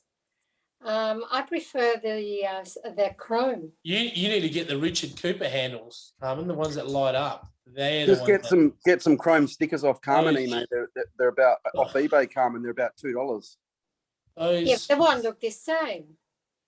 Oh, they'll be similar on the outside. I 'cause you don't have black. Simon has black, which I'm hoping to inherit. But mine, I prefer mine. Well, what you could do, Carmen, is swap the handles. So Okay. if you're going to dispose of your car, Yep. just No, you're swap not. the handles. It's a huge job. No, you don't want to swap the handles. Oh, but Tesla might be able to do it easily. Is it that bad, Richard? Do you have to? You have to take the glass. Oh, you got to take the door cards off, the glass out. Jeez. But that's because you've put in special handles. What if No, you just put no, in just- the same handle and You no have to- modification? No, you still take you, if you don't know what you're doing, it'll take you probably 4 hours. Now, getting back to Damo's thing about the Model S, the problem is, and God knows why Tesla did this, but this is a screen capture of Munro and Associates. They've teared down a Model Y, and you can see that in Europe, obviously, you got left-hand drive, so that's the shaft for the steering column, and that's your brake and accelerator pedal mounting thingy. And then for Australian cars, you've got the steering shaft and the brake and accelerator assembly, and that's perfectly cool. So that's a Model Y. For some God unknown reason, the Model S, now obviously this is reversed, so this is the left-hand side of the car.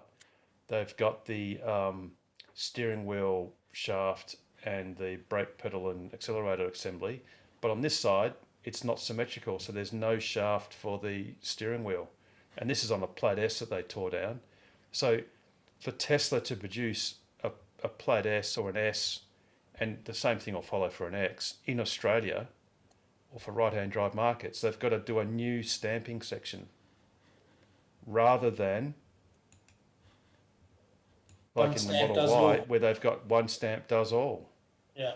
So, and to think that the Model S is a new version, it's newer than the Model Y, you know, they worked out how to do it on a Model Y, no problem. And the 3 for that matter. And bearing in mind, this Model Y was produced in the US in Fremont, and will never go to a right-hand drive market because Fremont doesn't export cars anymore. They used to. They're probably the same stamping. They just keep stamping them out. Well, exactly. So I think one of the big reasons why the right-hand drive versions just aren't coming out anytime soon is Tesla messed up and they just went on with this stupidity of having two separate stampings. So anyway, so Damo, you got Buckley's, mate, until deep into next year. And even that, I'm thinking it's going to dribble into 2024. Yep. So, Hey, Damo, I'll tell you when I put my deposit down on mine. You put it down? I'm going to put the $7,000 down soon. The deposit. Is it $7,000 for the Plaid S? Plaid S. No, I don't think it is, eh? No, it's not. It's not No. $7,000. I think it's like $350. Was Yeah. last I time. thought it was $7,000. No. Nah, that's for a Roadster, Jared. Oh, was it? I No, thought it was Roadster's the- 50. No, the Roadster's $50,000. If you go to I thought Roadster the was Australian like $5,000. whoops, the Australian website, the Model S. Well, you won't be able to. No, you can order it. It's just that you can't. There's no price, but I think there is a continue to payment, and it's $350 Oh, is that for all? effectively a Oh. reservation. Yeah, it's $350 when I looked the other week. But there's no price, no delivery. Yeah, right. So I At played, least, at least you're in the queue though. For $350, you're in the queue. yes, you are. You're in a queue. Yeah, that's right. It's probably a fairly far queue, but It'd be in the queue then. Better to be in the queue than not Very in the queue. subtle. Very subtle. Yeah, it's very like that. subtle. And the same applies for the Model X, and sadly, the same now also applies for the best car not yet made, which is not even a car. Is that the Hyundai? The Hyundai family wagon? In fact, Roadster. no, it's the Cybertruck, and in fact, you can't even go to a long queue. You've got to just get updated. And I've already ordered the Cybertruck. So when you do it, all you can do is put your name and email address. And how much is that tell them now? It's nothing. There is not. That's when you go to Cybertruck, rather than having effectively like a reservation page where you can reserve a spot like you can with a Model S and X. Yeah. What did Now that? it's just get updates, just like the Model Y, which, like I said, one day we'll be able to click this button and it won't say stay updated. And that's the like same Cybertruck. day you want that Harold, that charging unit Yes, right Rich. next to that. did you notice when you went to that picture of the Cybertruck, the charging cable into it was not the American charging cable, it was the CCS. The one you just showed just then. Had our Which one? charging cable in it. The Model S. No, the Cybertruck. Where did it show that? Well, you just showed it just a second ago. Or did you don't know not? what I did. Okay, maybe it was another vehicle. I thought it was. No. there. Oh, Okay. there. Oh, yes. Sorry. That one. Yeah. So That's It's a three. That's Yeah. Model S, isn't it? That's a 3. I think it's a That's 3. a 3. But incidentally, I think the Model S may actually now have the updated charge port, or it may not. We have seen the new charge port because it's in Taiwan. It's not. I was on the there. website last night and I noticed the Plaid now, or the Model S, has got a screen that it like the screen swivels. Yes, it does. Yes, In yeah. fact, Damo, that was in the news. There it is, right here. Yeah, look at that. There you go. Even the original ones had the mechanism, they just didn't have the motor in it. Yep, exactly. Can you get them with the motor now, righto. Richard? Yes, you can. You can buy them with the motor. What, from Tesla or from Tesla's or? Oh, no, Tesla. Oh, sorry, you mean a motor? No, it doesn't. It doesn't matter, Jared, because you can't. There are 0 Model S's in Australia. No, I'm talking about the screen motor. The screen. That's in the new Model S's and X's. Yeah, but can you buy it outside of that? Can you change your? Well, there's no Model S's or X's in Australia, have it? Well, I meant like the screen for your your standard Model 3 that you got now. I think what No, this is Jared's the Model asking S. is, you know how Yeah. you've got a manual, and Yeah. as have I, Yeah. thanks to you, Richard, the swivel screen. Yeah. Jared's asking if you can get a aftermarket one with a motor Why rather would than you want to bother? Obviously, I was speaking Russian or something because obviously didn't understand what I was trying to say. I wasn't using my big words. Yeah, exactly what Pete said. Can you get one with the motor now? No, I don't think so. Why would you want a motor? Well, it looks wasn't the more question. impressive that you push a button and the thing goes. "Nyeh." Yeah, but you have to have software and the whole thing. Yeah, no, I don't think so. I like that. Sorry, I burst your bubble. But, you know. Yeah. Just got to go to bed now thinking that, there's no Christmas, there's no Santa. You'd be saying that next. David There's Jarrett. always a Guy, are Santa. you? Dumbo's not real, is he? Yeah, okay. I know you're kind. No, Okay. Dumbo's in the house, Jared. Come on. Of Is course he? Dumbo's Oh, real. Hey, Harold, just on a different topic. Was one the thing that right still lamps, can- by the way? It Sorry? was the right lamps. I sent him a Oh, message. awesome. Oh, fantastic. Oh, great. Oh, No, yeah, worries. good. Awesome. Great. So sorry, go, Wait. Pete. Different subject. Sorry, Pete. Yeah, so one thing that still concerns me is if you jump on the Model 3 website and try and order a car, and then you click on incentives, it still doesn't say anything about Yes. WA. You're dead right, Pete. I did see that too. So I'm I think wondering, that's similar. Go, Pete. well, I'm just hoping that they're not going on 70 grand as the drive away price. No, I can assure you, because when you click on here on the learn more, all of these prices are vehicle with a vehicle subtotal under 68,750. That's New South Wales. South Yep. Australia, vehicle subtotal of less than 68,750, including GST, and Victoria, Western vehicle Australia. subtotal of less than 68,740, including GST. Learn And more. when you actually go to, this is the West Australian site. So, for instance, the Model 3 rear-wheel drive shows as 70,876 drive away, and you go, oh, that's over the 70,000. When you click on the calculate financing, you can see that the vehicle subtotal, including GST, is 65,625. And what that is it's the 63,900 Yeah. plus the 1375 for delivery fee and the order fee of 350.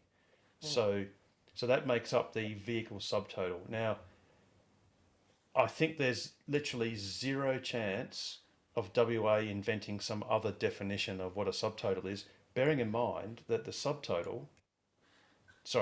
cost, you've got the subtotal, then you've got the stamp duty, which has to be worked out on the subtotal. That's a state government tax. Rego costs,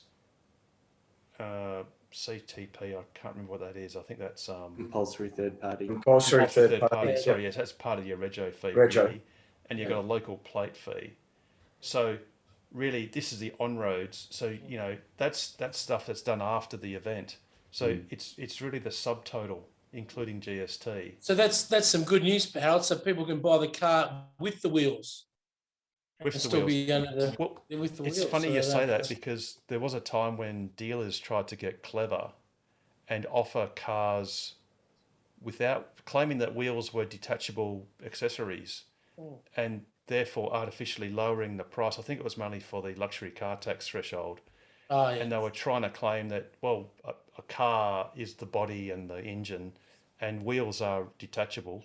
So therefore, we'll sell you the wheels as an option after you buy the car to get the artificially lower the price. And obviously the Like- ATO got onto it and said, no, you can't do that. But no, Pete, definitely, I assure you that there's no way WA is going to invent some. They can't do it after the stamp duty and all those costs, because they're literally fees done by the government itself. So it'll be fine. So you'll be able to order almost any Model 3 standard range in almost all the trim levels and still get the 3,500. $3,500. 3,500, yep. Yeah, And $3,500 rebate. The question that I want to know now, though, is will Richard Chapman ever get Gina Reinhardt out of his house? Look, there she is in the background. She's behind the cupboard. She's Like, just she there. just I popped saw out the her. door. Like Yeah. she was here. She said say hello. Yeah. But no, she won't leave. She pops over to your house regularly, wouldn't she? All the time. Talk about the like- battery electric Loco. Yeah, like she'd just drop her. Like, does she know where Fremantle is compared to Dalkeith and Peppermint Grove? Yeah, she knows it's somewhere in the south. You know, somewhere over that big. The bit of driver water. would just have to take her there, wouldn't they? Which- She but personally. the helicopter driver.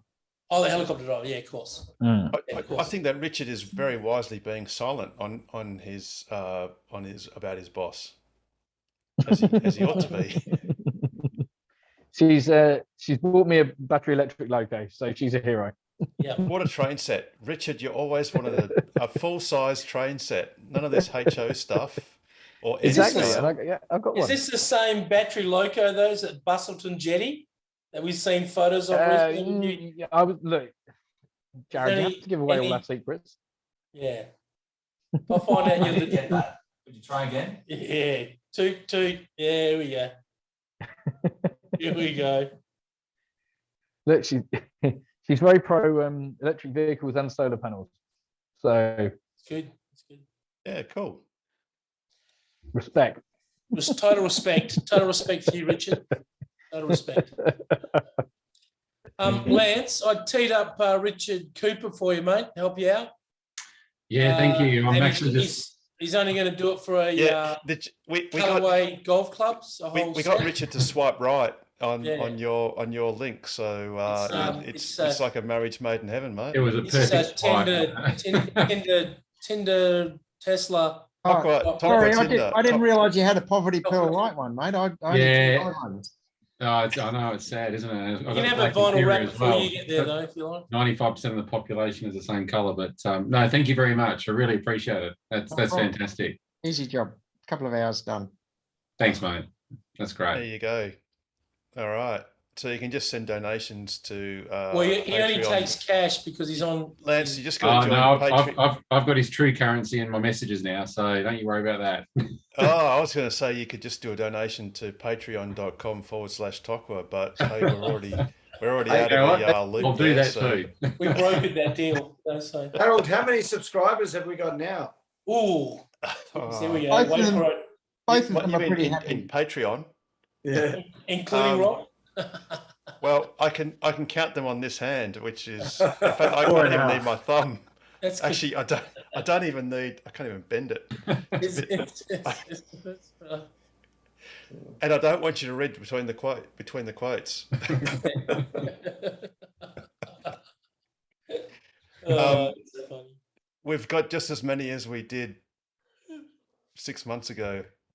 Yeah. But in all Thank in all God. fairness, we haven't been spruiking it very hard either. So anyway, No, what COVID's on, it's not good. we might do I that. think if no we do cars a- have been getting delivered either. So Yeah. True, but if we do a talk around the clock, or if we try and do this experimental every now and then, just because it's fun, just jump on Zoom and record live for about, I don't know, half an hour and go, is it there yet? Is it there yet? Maybe one day we'll get lucky, which I reckon that would be pretty hilarious That would be. if we very just hilarious. decided to do that, every, I don't know, Friday or Saturday morning or something.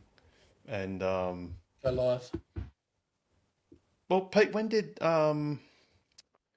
Model 3, that was that the 1st of April? That was April Fool's Day, wasn't it? That Yeah, it was sort of midnight-ish. So 1st or the 2nd of April. I can't remember exactly. 1st of April, I put my money down. But was it 1st of April in America, or was it 1st of April in Australia? Oh. Like, was it the 30th of March? It was late at America. night on the 1st of April, if it was. I got a message from a Lotus friend of mine. He said he put down payment on a Tesla Model 3. And my immediate retort was, oh, congratulations and happy April 1st to you too, because I hadn't heard of the Model 3 at that stage. And he said, no, it's real, and sent me a link, and straight away I put my money down. So that was 1st of April that I did it. And that was 1st of April in Australia. So Yep. yeah, okay. So maybe they must be doing it, like, it sounds like at the 1st of the month or something. So First day of the quarter, maybe? First day of the quarter? So that means presumably in America they did the launch on the 30th of March or something, or maybe it was the 1st of April for them as well. No, it couldn't be because they're behind us. But anyway, we could try and do it, on the first 1 or 2 days of the quarter, just for fun, and do it. I think Rob Dean almost ordered a Model Y well, he sort of tried to order it, but it wouldn't take his money. And that was sort of in the morning, I think, on a Saturday or something, or was it Sunday? When the website had that glitch. Was So maybe around if we- 7, was it? Or maybe maybe it was 7. So maybe we could try like maybe around 7 o'clock, 7 a.m. nice and early. Every now and then, maybe once at the start of each month, or certainly the start of the quarter, just to see. Because I mean, wouldn't it be funny if you just hit refresh, and then nothing happens, and hit refresh and nothing happens, and suddenly it changes, and then everyone's just speechless and giggling like little girls. Not that there's anything wrong with that. Trying to grab your credit card and do that. I mean, it'll make great TV because we'll all be dead silent after our holy shit going, trying to get the order in and getting a confirmation, and then just sitting there, probably almost, wanting to have a cigar or something, sitting back after all the adrenaline rush going, holy shit, that just happened. Well, the 1st of June is a Wednesday and the 1st of July is a Friday. And wasn't there some rumor that it was going to be released on a Friday? Friday. So when's July's the second month of the quarter. When's the 1st of June? 1st of June is Wednesday. Wednesday. We could maybe try the first couple of days of the quarter. So maybe first, and so that's a Wednesday. Oh, that's before Ask Us Anything, and then the Thursday is after Ask Us Anything. Well, the first of the quarter is the 1st of July, isn't it? Not 1st of June. Oh, sorry. Yeah, I was trying to figure that Sorry, out Adam. myself, whether Sorry, American were going on different quarters or not. No, sorry. First, thanks, Peter. My bad. When's the 1st of 1st of July? July is a Friday. 1st of July is a Friday. Okay. Right. And, so and there was some rumor that it was going to be released on a Friday. Right. So we could maybe plan to try and do and just for giggles, because I mean the chances of a Model Y being released in any quarter is the same as any other quarter, basically. I mean, so far it's been Buckley's and none. But yeah, we could just do just for the sake of it, do an early morning Ask Us Anything, like a short one. Yeah, mate, like Pete, if you were saying that Rob got his almost order early, so we could, do it just before 7, because, everyone's before you go to work and all that sort of stuff. And we'll just do it, hey, we're here, pointless, refresh. It would make for good TV. Well, the thing is, and we could then show the outtakes, which is like, what's that mob that they're based in WA, in Perth, called Absolute, is it a YouTube video or a channel called Absolutely Ridiculous, or Yeah, they something throw like that? basketballs out of the stadium roof. Yeah, and they'll throw it over a roof, over a dam wall, into the lighting tower at the Wacker. Yeah, and they've done 300 outtakes. Yeah, and all you see is the successful one, of course. Of course. But then you see all the failures. So if we just ran Ask Us Anything 24/7, then one day we'll be right. Like one day we will hit refresh and it'll work. One day. So yeah, maybe we'll do that, Pete and Adam. We might. So say again, at 1st of July, Wednesday. 1st of July. No, Friday. Friday. Yeah. Okay. Well, let's aim for the Friday, and then maybe just in case they try and do a sneaky day after or something, because it's, the first day of the quarter is an American quarter, so that's, the 1st of July US time, which is really into our second day.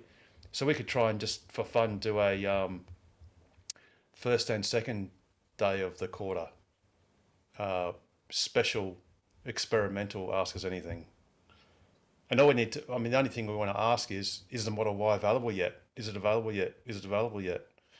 Who knows?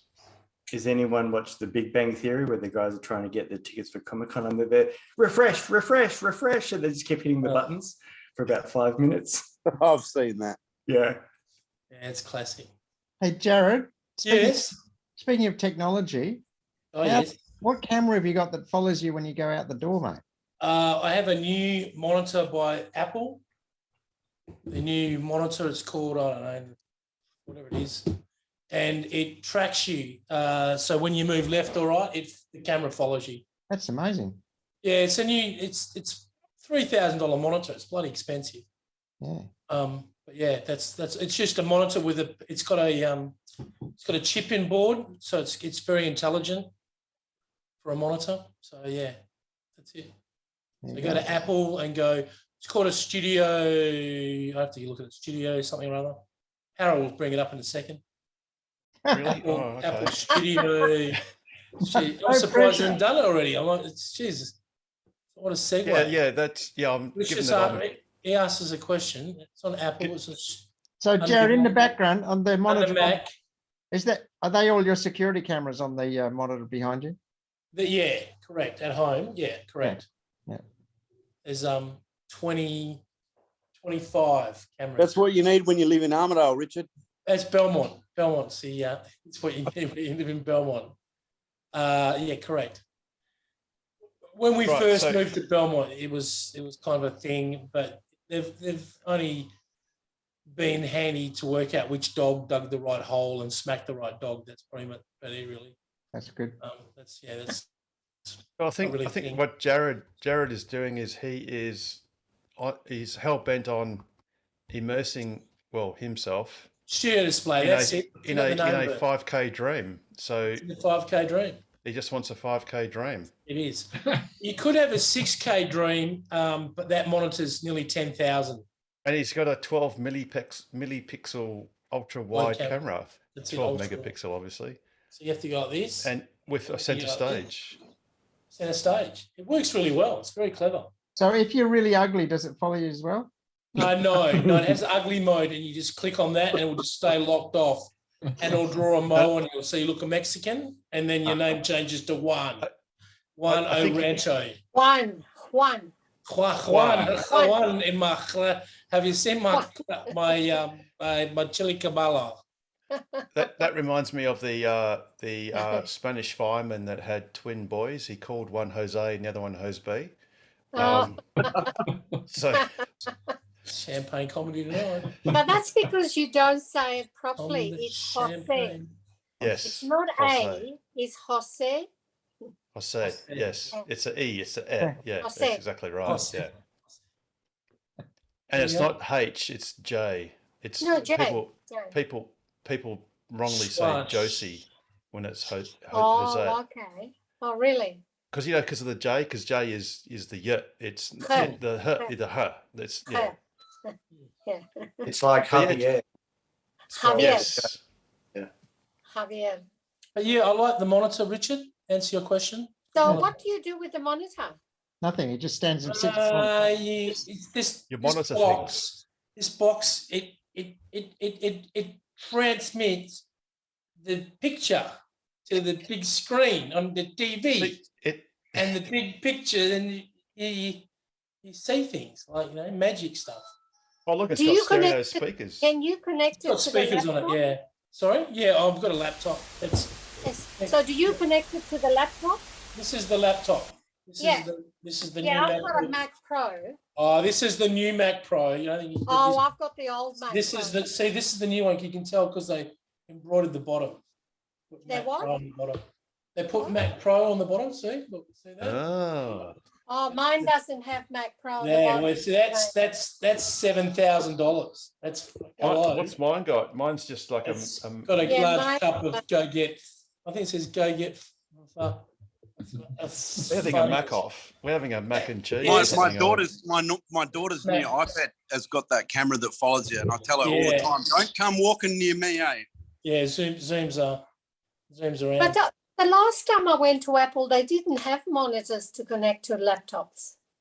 Any monitor connect to a laptop, Carmen. Well, I've got a monitor, but it's not Apple. It's an LG. Doesn't matter. On the right side of me, I have a Samsung monitor. Yeah. So I have two I've got monitors. Samsung. So I have a 32-inch Samsung on the right. Yeah. And then if I want to, I can stream up to this 65-inch TV. Yeah. I can have 3 monitors if I wanted to. Yeah. Yeah. Um, No, I've just connected an LG to the Mac. Yeah, the LGs are good. They're good monitors. You know? And what you can do, Carmen, is with your Mac even if it's got lightning connector or whatever, Yep. you can get like an adapter which will just go to a standard HDMI outlet, Yes. so you can bridge to even basic monitors, Oh, well, yeah. you know, standard monitors if you want as well. So Oh, It's funny But- that the new MacBook's got all the old connections back on it. oh Mag- you're Yeah. kidding. MagSafe, everything they took away, MagSafe, HDMI port, all the ports they took away. has Oh, got the same thing. really? Yeah, so they brought all that back. So this new MacBook, you mean It's as got- opposed to this, which all it's got yeah, this has got the is two Yes. lightnings, So this has HDMI. got the- Sorry, they're USB-C. USB-Cs, Yeah. and then that's all it's got. The other side is just a and then phono. that side is- Yeah. that side's. It's Oh, even got my SD card. Oh, you're joking. Oh, SD card. SD Oh. card, Oh. HDMI, That's old school. and then you on this side you've got MagSafe, and then of course Thunderbolt, which is you can charge it with the Thunderbolt. So the monitor actually charges the laptop, but I use this MagSafe as well. So I just put the MagSafe on as well. So you got both, but yeah, it's. Can you plug the cable in from both sides, Jared? Yeah, it's got two that's ports good. on this side and Oh. one port on that side. So you got 3 Thunderports. So there's Coming out a of USB. Yeah. Oh, This one was custom made. I had a few extra specs put on it, and then they custom it and bring it in from China. It comes in a week later. So it's not the first version chip. This is the new version chip, which is much more powerful. And I had a lot of problems with the first chip that Apple made. I forget the name. I think it was the M1. Was the first chip they brought out. It wasn't powerful enough. It only run one monitor, and this new version runs 5 monitors. It's got a lot more power, and I had a lot of problems with certain software with the first chip they brought out. There's certain things wouldn't work, where this new chip works with everything. I think this one says the Core Intel i5. Yeah, that's that. Apple's Yeah, now got their M1 chip, which is their own design. correct. Oh, It's a They don't, use, modular. they don't use Intel anymore. They use It's their own. only between about $2,000 and $3,000. Yeah, this cost me nearly $7,000. This MacBook. Oof. wow. And it's the 14. The size is the 14. I didn't want I had the 15. I had a 16. I wanted the 14. So Oh, so this one for $3,000. yeah, keep going, and then just add all the extras on. Then you tick the boxes. So we Then you want tick the 14 box. inches, and Then then you we keep- got. Oh, here then we you go. keep So we're going. going to select that. Yeah. So we'll select the Dira one, and then this is great for TV. And then what? Oh, then we want. There you go. Oh, here we go. We want a Couple of tick a couple of those boxes, Harold. Yeah, let's have one of those. Go for the lot. Add one of those. Keep going. Yeah. Yeah, keep going. And then we'll have a bit of And, that. and change the Oh, terabyte. terabytes. Yeah. Oh, Terabyte. 3,300. Yeah, Oh. correct. Yeah, correct. Oh, Like I you- said, oh. it's just under $7,000 what I paid. So. What are you What about- storing on it? Can I have It's- Australian? Where's an Australian? It's a very, very powerful machine. So it's Hey, Jared, if you don't store your porn in such high definition, it doesn't take up as much room. I just keep that on a thumb drive now because it's easier. So, because that's what you old professional guys do when you go to those menus. So Jared, this is 2 fat ladies and 49. Correct. Wow. Yeah, correct. Yep. So what did you not check? Yeah. Did you? Well, I only got 4 terabytes. Oh, terabytes. So, Ah, and also I got a business discount from That's the disappointing. right. because there's a couple of people that I know, and one of them is the manager of the Perth Oh, store. it must be pretty special because they don't discount much. No, he looks after me, so he's pretty good. So he helps me out. Right. Now I've promised Pete that, especially since he's recuperating, Oh, he's- that we go to Betty Byers at 11, which is becoming a bit of a tradition. Um, So Come on, Pete. we've Hey, pardon that, Pete. have Carmen, you go Carmen, discussed go shoot. It'd be have better. you discussed the share price yet? Yeah, we were crying before. That was the tears brought. Yeah. It's looking good. I have put an order to buy. Oh, good. Waiting good. for it to get down to 600, Carmen. No, I thought I'd get some tonight. Yes. I So just- Tesla wait a minute. currently is down 748, Oops. 747, 748. Yeah, that sounds 747. okay. That's not too bad. No. Look, And the great thing is, Rob Mauer actually said this. I think it was in yesterday's episode. Was the signal to noise? There's a lot of noise, negativity with short-term stuff, but Tesla's long-term story is still great. Bearing in mind that The following segment is general in nature and shouldn't be taken as personal professional advice. so, but there's a lot of short-term noise and negativity and a lot of volatility. I mean, Tesla went up 5% yesterday, and then crazy. down a little bit.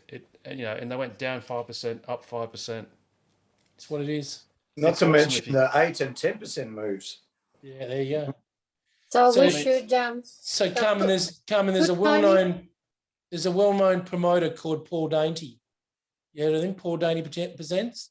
no, Well, no, you would have seen him on shows. Paul Dainty presents this, Paul Dainty presents that. He's a well-known promoter. He told me once many years ago, you're not a good promoter till you've lost 3 or 4 million in one hit. Then you become a good promoter. So Oh. it's pretty much, I reckon, the same as shares. They go up, they go down.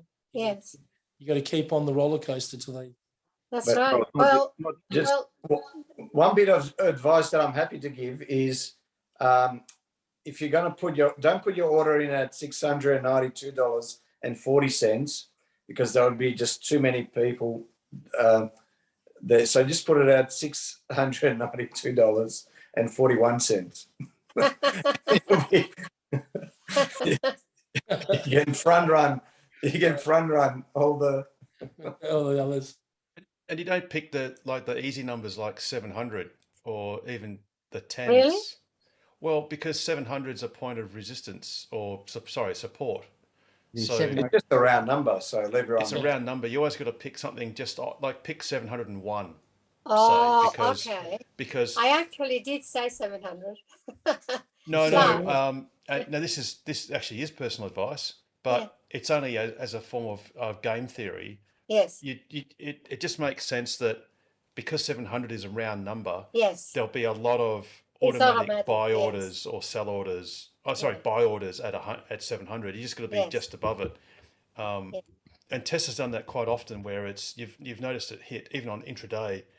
It sort of hits a resistance point or a support point, and it just doesn't budge because there's just too many orders behind it. oh, okay. Okay, And- sounds and- good. And look, there's Did nothing you- wrong with buying them for 710 or even 720. Yes. I mean, even at these prices, in by 2025, we'll all be laughing at. Oh, yes, we've got the at- 3,000. Oh, look, Carmen, even if it's 1,500. Yeah, it's In all fine. honesty, it just doesn't Well, matter. it's It's just gone up to what, 1243 this year or 1250? was that this year, Pete, or was that Yep. maybe last year? No, I think it was this year. Oh, okay. Actually, hang on. 1206.82 is the highest this year. Yeah, there you go. This Uh, this hi. calendar year. Tell you, or the Richard last Cooper, 12? he's fast. He's And Wow. 1243.49 is the highest Yeah. ever. Right. That was in October. Oh, that was last year, right? Yes. Yes. Yeah. So, and the great thing is that these levels now are, well, they're not quite half, but let's call it. Yes. There's 60% of No, a no, it previous looks high. pretty good. I did suggest that we get them tonight. there you go. Yeah, and look, and look, who cares if you get some tonight for, in the 700s, Yep. and the day after tomorrow it goes to, even to 650. I mean, the only way It's you only can, gonna go you up. can pick a bottom is Mm. in hindsight. You can never pick it in foresight. No. No, it And- doesn't have to be the minimum. The problem with trying to pick the bottom is you may just end up with a snake. So you don't want Yeah, it's a bit like real estate. Yes. Yeah, exactly. So, Yeah, so I've don't- learned that one. Oh yes. Oof. Yeah. And I forget who it was that said that you don't really know how to promote something until you've lost an absolute ton of money. Yeah, correct. Yeah, I know what that's like. It's easy. It's hard to earn it, but it's easy But, to. but those promoters, in the early days took a lot of risks, but now they're all, it's all managed in the sense that they take this act and they take this act and they tour them across Australia, and they lose money on this act, and they lose money on that act, and then the next management company says, well, okay, you took that act, you took that, now we'll give you Ed Sheeran. Oh, okay, we're going to sell 1 million tickets across Australia and New Zealand. So, you're going to make your money back on this. So all those ones you lost on, you're going to make money back on this. So it's a bit of a mug's game for them, but they always make their money, don't worry. Well, exactly. But and as Robbie Maurer has sort of said, and he's got a great podcast, which is Tesla Daily, and it's on YouTube or as a streaming thing. The big thing you got to remember is it's the long game. That's it. It really is a long game, and as long as you're not levered, if you haven't got if you've just bought a whole share, well, you can just sit on it for as long as it takes. You know, if you've got derivatives or you've got margin loans and leverage, well, then you can get wiped out, and that can happen. You look at Kaczynski took on Ed Sheeran, came to Perth, couldn't sell out Riverside Theatre. Probably 150 people went to his show. Then goes back to London, writes a few albums, becomes huge, out of control, comes back to Australia, sells more tickets in Australia than any artist in the world has ever done in Australia, and now coming back and about to do the same again. Yes. So it's not a bad return. No. That's in March next year, isn't it, Jared? Correct, yeah. So, I mean, that run will sell more tickets than anything that's ever done. He'll outsell what he did last time, which was 1 million tickets in Australia. So, because he's doing in the round now, they've smartened it up. They're not doing it to one side of the stage. They're doing it in the round. And when you do things in the round, you can fit a lot more people in. Oh, that's like Adele did it. Adele did the same thing, yeah. Oval, yeah, that's right. And that's when Western Australia was going to melt down. Remember they were going to melt down because there was 92,000 people going to Adele, and they're like, oh, the traffic is going to be out of control and the traffic lights are going to melt and it's not going to be able to handle it. And of course, it all just rolled smooth and it was fine. She was great. I went. Yeah, I remember how she was wheeled in one of those boxes in a case. Yeah. Yeah, that was a bit of a giveaway because people don't know that, and it's pretty obvious when there's 6 security guards walking around with a road case that you generally find a guy that you'd find a guy that's unemployed, working as a loader, unloading trucks for you, and has got no real common sense, and he'd be pushing a box from A to B to the truck, and he have 6 security guards pushing this one box. What's in that? So yeah, it did give it away a bit.